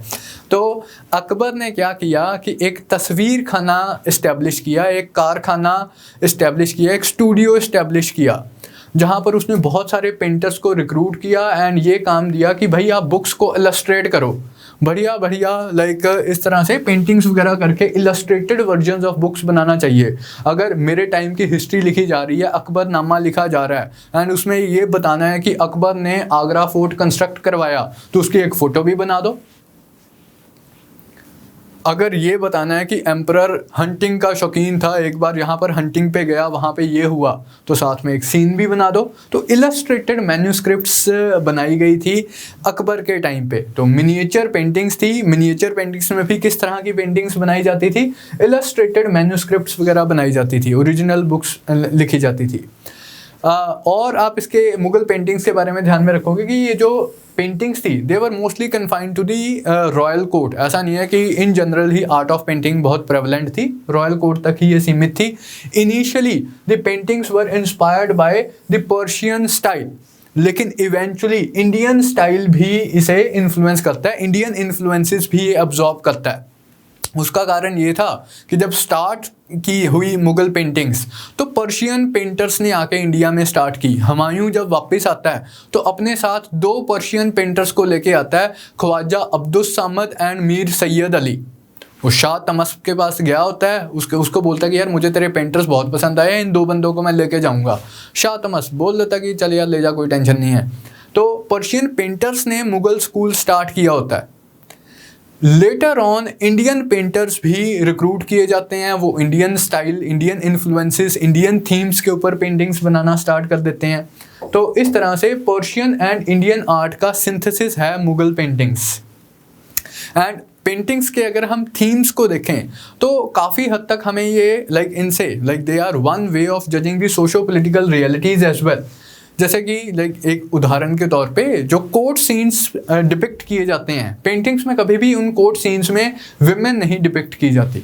They reflected the social reality of that point of time, that women, they were invariably they were not allowed in the court functioning वगैरह। इसी तरह से जैसे ये एक बहुत फेमस पेंटिंग है मुगल्स के टाइम की, मतलब इस थीम के ऊपर, ये तो एक पेंटिंग है, इस थीम के ऊपर और भी पेंटिंग्स हैं कि ये मुगल एम्परर जहांगीर है, इसके टाइम पे ये शेर और एक गोट ये एक ही टाइम पे बैठे हुए हैं, एक ही जगह पर बैठे हुए हैं। और it reflects the idea of justice के ऐसा इन्होंने मुगल्स ने जस्टिस इस्टेब्लिश कर दिया है, law and order, peace establish कर दिया है कि ताकतवर कमज़ोर को अपने दम पे दबा नहीं सकता है, क्योंकि मुगल्स का एक प्रॉपर एडमिनिस्ट्रेटिव स्ट्रक्चर एग्जिस्ट करता है। तो इस तरह ये मेन फीचर्स हैं मुगल स्कूल ऑफ पेंटिंग के। अब अगर क्रोनोलॉजिकली हम चलें तो मैंने आपको बताया कि हुमायूं के टाइम पे स्टार्ट होता है मीर सैयद अली एंड ख्वाजा अब्दुस सामद के साथ। हुमायूं की तो कुछ ही टाइम में डेथ हो जाती है, उसके बाद यही पेंटर्स आगे कंटिन्यू करते हैं during Akbar. Akbar was so fond of paintings कि मैंने आपको बताया कि वो तस्वीर खाना ही इस्टेब्लिश कर देता है एंड कुछ और पेंटर्स को भी रिक्रूट करता है। इंडियन पेंटर्स दसवंत, बसावन, केसू, मनोहर, ये इंपॉर्टेंट पेंटर्स थे अकबर के टाइम के, along with Mir Syed Ali and Abdus Samad. And तस्वीर खाने में मतलब प्रॉपर एक वर्कशॉप थी, स्टूडियो था, जिसमें कोलैबोरेटिव वर्क होता था। कोई पेंटर सिर्फ स्केचेस बनाता था, कोई पेंटर सिर्फ उसमें कलर्स फिल करता था, कोई कोर्ट सीन्स बनाने में माहिर था, कोई लेट्स से हंटिंग सीन्स बनाने में माहिर था। तो इस तरह से कोलैबोरेटिव वर्क होता था Mughal paintings. Court scenes, hunting scenes, battles, ये मोस्ट इंपॉर्टेंट थीम्स थे पेंटिंग्स के, क्योंकि बुक्स में इलस्ट्रेटेड मैन्यूस्क्रिप्ट्स में पेंटिंग्स बनाई जाती थी, तो जो स्टोरी चल रही है उसके कॉरस्पॉन्डिंग पेंटिंग कंस्ट्रक्ट कर दी जाती थी। जैसे ये वाली जो पेंटिंग है पर्टिकुलरली, ये कंस्ट्रक्शन ऑफ आगरा फोर्ट की है कि अकबर ने आगरा फोर्ट कंस्ट्रक्ट करवाया, अकबरनामा से ली गई ये पेंटिंग है, अकबरनामा का ये पेज है, तो उसमें उन्होंने उसी चीज़ से कॉरस्पॉन्डिंग एक इमेज बना दी। फिर आगे जहांगीर के टाइम पे मैक्सिमम पेट्रोनेज मिली है to the art of painting. Jahangir के टाइम पे न्यू इनोवेशंस वगैरह क्या हुई अपार्ट फ्रॉम द थिंग्स जो कि अकबर के टाइम पे भी थी, hunting scenes, court scenes, battles, ये तो अकबर के टाइम पे भी थी। यहाँ पर पोर्ट्रेट मेकिंग आर्ट को बहुत ज़्यादा इंकरेजमेंट मिली है कि एम्परर का पोर्ट्रेट बनाओ, भी मेरी फ़ोटो बनाओ, सेल्फी लेनी है मुझे, इस तरह से। एंड एम्परर की फ़ोटो में आप एक चीज़ नोटिस कर रहे हो, ये हेलो अराउंड द एम्परर, ये प्रैक्टिस भी जहांगीर के टाइम पे स्टार्ट हुई है। वो जो रिलीजियस पर्सनैलिटीज़ के पीछे ऑरा सा होता है, तो वो चीज़ मुग़ल एम्परर्स के केस में भी यूज़ की जाती थी। ये ट्रेडिशन स्टार्ट हुई है जहांगीर के साथ। प्लस नेचर का बहुत शौकीन था जहांगीर, उसने वैसे भी बहुत सारे गार्डन्स उसने कंस्ट्रक्ट करवाए हैं, हम देखेंगे लेटर ऑन। तो नेचर को डिपिक्ट करती हुई काफ़ी सारी पेंटिंग्स हैं, हंटिंग सीन्स को डिपिक्ट करती हुई काफ़ी सारी पेंटिंग्स हैं, नए नए बर्ड्स को जो उसे अजीब से यूनिक से बर्ड्स लगते थे कि इसकी पेंटिंग बनाई जाए, तो इस तरह से नेचर को डिपिक्ट करती बहुत सारी पेंटिंग्स हैं, plus the use of hello. फिर जहांगीर के टाइम से हमें यूरोपियन इन्फ्लुएंस भी देखने को मिलता है मुग़ल पेंटिंग्स में। इसमें art of perspective depth important है, मतलब आप ये टर्म ही याद रखना। अब इसमें है क्या, इसमें हम डिटेल्स में जाने की ज़रूरत नहीं है। It was just an attempt to give a 3D सा effect to a 2D image. Art of perspective depth ये जहांगीर के टाइम से प्रोमिनेंस में आई है। फिर शाहजहां एंड दारा शिकोह, इनके टाइम पे शाहजहां तो थोड़ा आर्किटेक्चर का ज़्यादा शौकीन था, लेकिन उसका बेटा दारा शिकोह ये पेंटिंग को भी काफ़ी अच्छे से प्रमोट करता था। इनके टाइम की पेंटिंग्स की क्या खास बात है कि पेंटिंग्स में डेकोरेटिव एलिमेंट्स इंक्रीज कर जाते हैं। Even gold was used for decoration या एम्बेलिशमेंट, कि उसके जो बॉर्डर्स वगैरह होंगे उसे गोल्ड से डेकोरेट किया जाएगा। ये अकबर के टाइम से ट्रेंड चल रहा था, शाहजहां के टाइम पे बहुत ज़्यादा इंक्रीज हो जाता है। फिर लव सीन्स वगैरह डिपिक्ट किए गए हैं, फीमेल्स के पोर्ट्रेट्स वगैरह बने हैं, जैसे ये मुमताज़ महल का पोर्ट्रेट है, तो ये female scenes and love scenes भी बनने स्टार्ट हो गए थे by the time of Shahjahan. Aurangzeb, उसका नेचर हमने आज स्टडी किया कि वो इन चीज़ों में ज़्यादा यकीन नहीं रखता था, थोड़ा प्योरिटन था, कट्टर था, एंड इस्लाम में वैसे ही ह्यूमन इमेजेस को बनाना हराम समझा जाता है, तो उसने आर्ट ऑफ पेंटिंग को इनकरेज नहीं किया। With Aurangzeb decline of Mughal school of painting took place, उसने कोई इनकरेजमेंट वगैरह नहीं थी। लेकिन उसका एक कॉन्सिक्वेंस क्या हुआ कि वो जो मुगल पेंटर्स थे, अब मुगल कोर्ट से तो उन्हें कोई पेट्रोनेज मिल नहीं रही है, अब वो रीजनल किंगडम्स के पास चले जाते हैं, रीजनल प्रिंसेस के पास चले जाते हैं, कुछ राजपूताना में आ जाते हैं, राजस्थान में आ जाते हैं, कुछ पहाड़ों में चले जाते हैं। Kangra school of painting came into existence, Jammu school of painting came into existence.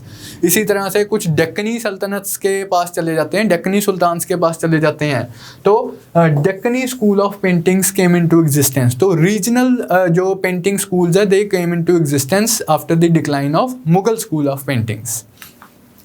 Next हम लास्ट डिस्कशन करेंगे मुगल आर्किटेक्चर की। आर्किटेक्चर में क्या डेवलपमेंट्स वगैरह हुई हैं, तो मुगल आर्किटेक्चर में जो एक दो चीज़ें आपने ध्यान में रखनी है। एक तो जनरल से जो फीचर्स हैं, Indo Islamic style of architecture इन्होंने प्रमोट किया है, जो कि दिल्ली सुल्तान्स के साथ स्टार्ट हुआ था। Indian forms and Islamic forms को कंबाइन करने की कोशिश। दिल्ली सल्तनत के टाइम पे ये इतना ज़्यादा कॉन्शियस प्रोसेस नहीं था, चलो बस होता सा गया, क्योंकि जो बनाने वाले थे वो इंडियंस थे, जो मटेरियल इस्तेमाल किया जा रहा था वो इंडियन था, एंड इंस्पिरेशन भी इंडियन थी। लेकिन यहाँ पर कॉन्शियसली कोशिश की गई है Indian features and Islamic features को कंबाइन करने की। तो Indo Islamic style, conscious blending of Indian art forms with Islamic features. किस तरह से? यूज़ ऑफ छतरीज, अब ये इंडियन फीचर है, राजपूत स्टाइल का ये फीचर है। यूज़ ऑफ छज्ज, छज्जे हम बनाते हैं घरों में, जैसे एक प्रोजेक्शन सी बनाई जाएगी। अब ये टूम ऑफ सलीम चिश्ती है फतेहपुर सीकरी में, लेकिन उसके लाइक एक कवर्ड प्रोजेक्शन सी बनाई हुई है, छज्जा बनाया हुआ है, which is an Indian art form. यहाँ पे यूज़ ऑफ ट्रिब्यूटेड आर्किटेक्चर, पिलर्स का इस्तेमाल किया गया है एंड बीम्स का इस्तेमाल किया गया है। एंड कई बार तो ऐसा होता था, जैसे इस इमेज में भी, I don't know if you would be able to see that, कि अदरवाइज तो हमने ट्रिब्यूटेड आर्किटेक्चर यूज़ कर लिया, ये पिलर बना दिया, ये पिलर बना दिया, ऊपर बीम लगा दिया, लेकिन ब्लेंडिंग कैसे की? सिर्फ डेकोरेशन के पर्पस से यहाँ पर एक हमने आर्च सी क्रिएट कर दी। ये स्ट्रक्चरली आर्च नहीं है, दिखने में ही आर्च है, डेकोरेशन के तौर पे इस एलिमेंट का इस्तेमाल किया गया है। स्ट्रक्चरली ये ट्रिब्यूट आर्किटेक्चर ही है, जो पुराना ट्रेडिशनल मंडप बनते थे जिस आर्किटेक्चर से, उस तरह का आर्किटेक्चर है, which is seen over here as well. तो इस तरह से कॉन्शियस ब्लेंडिंग करने की कोशिश की गई है।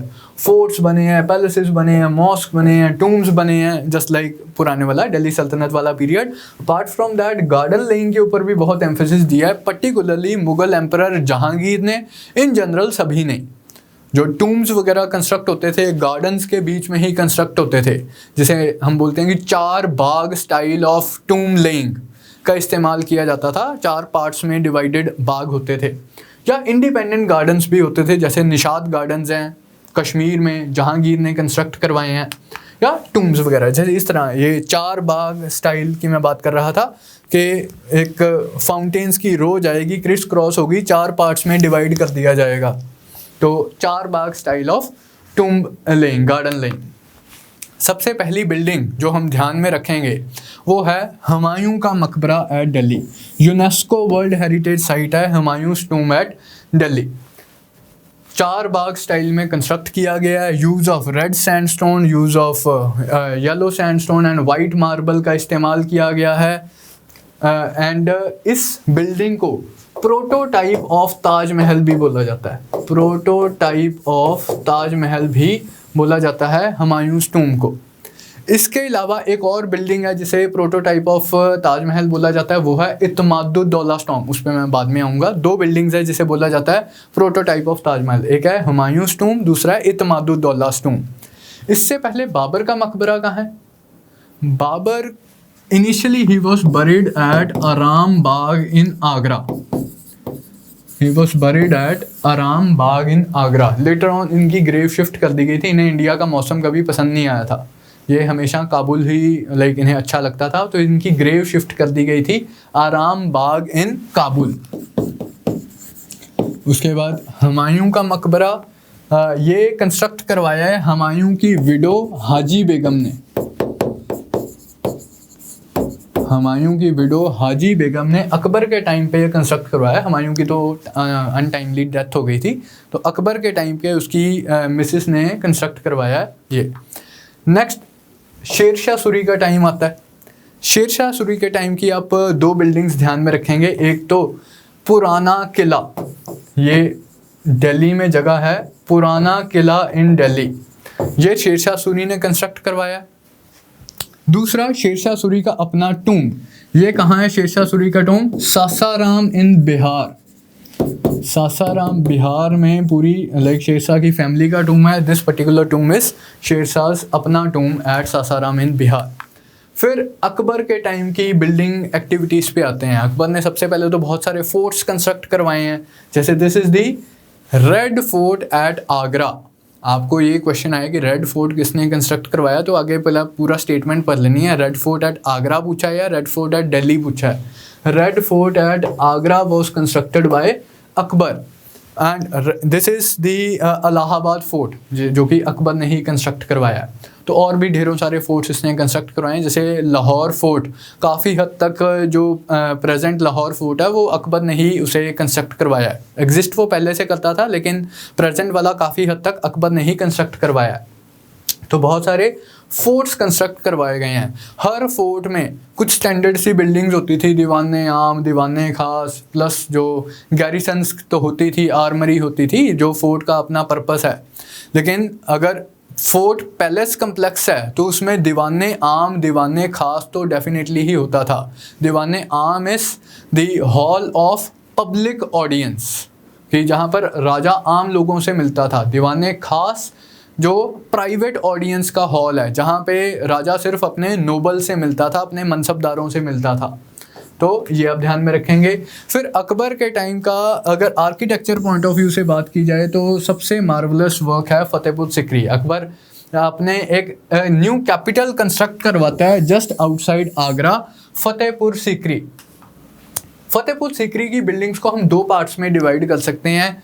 एक तो है रिलीजियस बिल्डिंग्स, दूसरी है सेकुलर बिल्डिंग्स। रिलीजियस बिल्डिंग्स में of course Islamic art forms को ज़्यादा अहम रखा गया है, लेकिन जो सेकुलर बिल्डिंग्स हैं वहाँ कॉन्शियसली इंडो इस्लामिक स्टाइल का इस्तेमाल किया गया है। रिलीजियस बिल्डिंग्स में आ जाती हैं Jama Masjid and टूम of Salim Chishti. Over here is Jama Masjid इन फतेहपुर सिकरी। इसी जामा मस्जिद का जो कोर्टयार्ड है, कोर्टयार्ड है, जो ओपन स्पेस है इस मॉस्क की, उसी स्पेस में टूम ऑफ सलीम चिश्ती कंस्ट्रक्ट करवाया हुआ है। जैसे मैंने आपको पहले भी इमेज दिखाई थी टूम ऑफ सलीम चिश्ती की, वाइट मार्बल में कंस्ट्रक्ट किया गया है। अकबर के टाइम पे इन जनरल रेड सैंडस्टोन का यूज़ प्रोमिनेंट है, यूज़ ऑफ रेड सैंडस्टोन। लेकिन ये सलीम चिश्ती का टूम एक एक्सेप्शन है।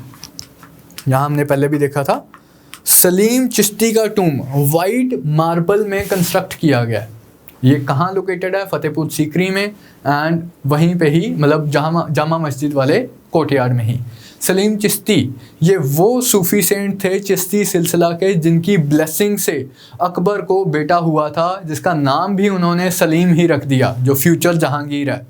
सलीम अनारकली आपने देखी है, तो सलीम इनकी ब्लेसिंग्स के साथ अकबर को बेटा हुआ था जिसका वो नाम रखते हैं सलीम। तो इनका टूम फतेहपुर सीकरी में कंस्ट्रक्ट करवाया जाता है इन दी जामा मस्जिद कम्प्लेक्स। फिर सेकुलर बिल्डिंग्स में दीवाने आम, दीवाने खास, पंचमहल, जोधाबाईस पैलेस, ये कुछ secular buildings of Fatehpur Sikri हैं। आप देख सकते हैं यहाँ पर extensive use of pillars and chhatris, use of chhajjas, Indo Islamic style of architecture इस्तेमाल किया गया है in the construction of secular buildings at Fatehpur Sikri. Akbar अपने टूम की कंस्ट्रक्शन खुद ही स्टार्ट करवा देता है। इसका टूम लोकेटेड है सिकंदरा में, ये इंपॉर्टेंट आप ध्यान में रखोगे। Akbar's tomb is located at Sikandra, it is a place just near Agra. तो उसी तरह से red sandstone and white embellishments का इस्तेमाल किया गया है। The construction was started by Akbar but completed by Jahangir. Complete Jahangir ने किया, स्टार्ट अकबर ने किया। चार बाग स्टाइल में ये टूम कंस्ट्रक्ट किया गया है।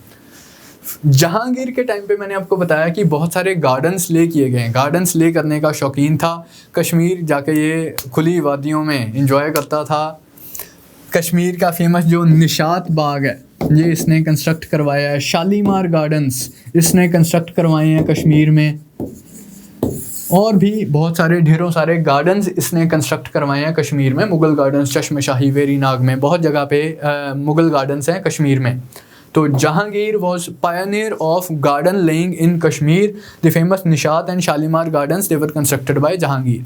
फिर इसके टाइम का एक और जो इम्पोर्टेंट इवेंट है, इम्पोर्टेंट बिल्डिंग है जिसकी मैं पहले जिक्र कर रहा था, इतिमादुद्दौला स्टॉम। इतिमादुद्दौला कौन है, याद है किसी को कल की क्लास से? नूर जहां के फादर थे। तो इनका टूम कंस्ट्रक्ट करवाया जाता है आगरा में, इतिमादुद्दौला टूम एट आगरा।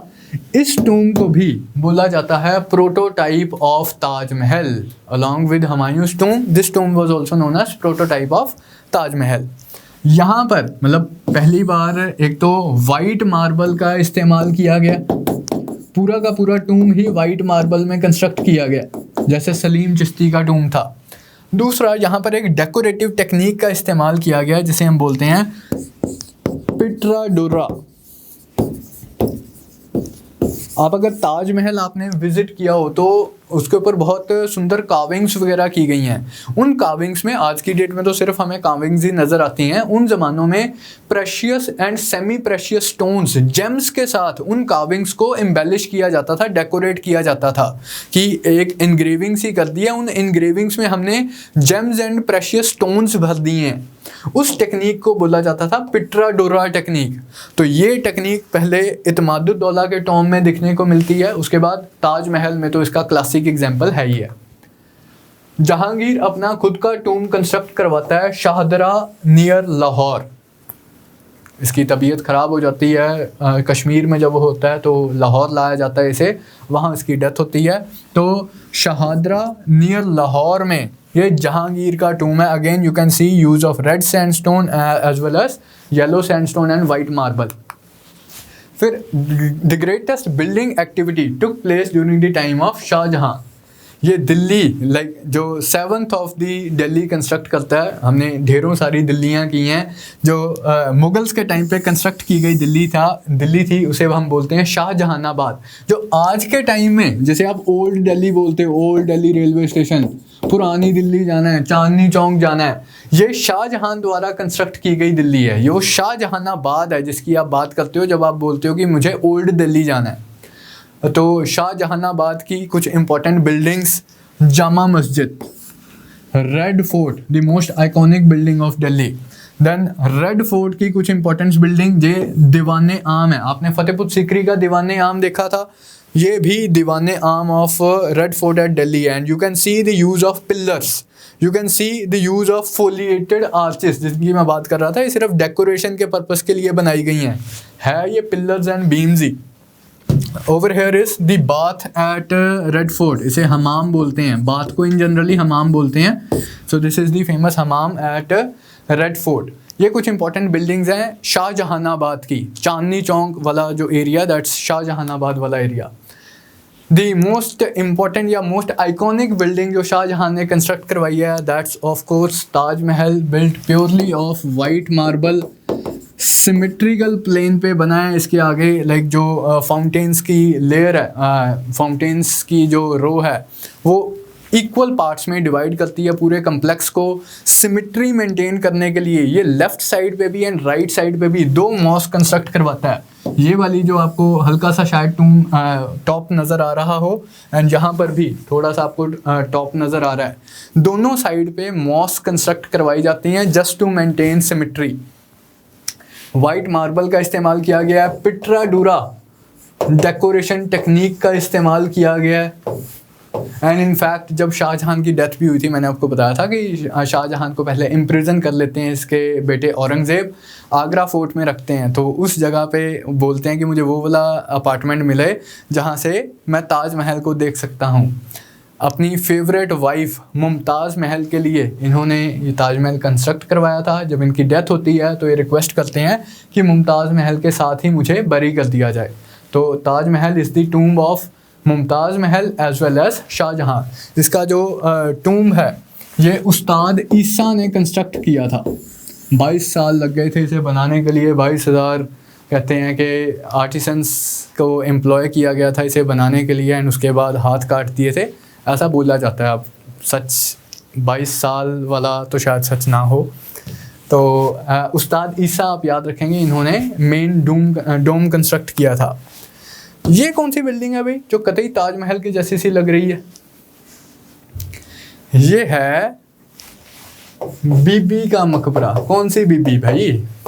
बीबी का मकबरा। आपको लगता है कि सिर्फ शाहजहां ही थोड़े से रंगीन मिजाज का था? औरंगज़ेब भी कम नहीं था। ये औरंगज़ेब की वाइफ राबिया उद दुर्रानी का टूम्ब है औरंगाबाद में।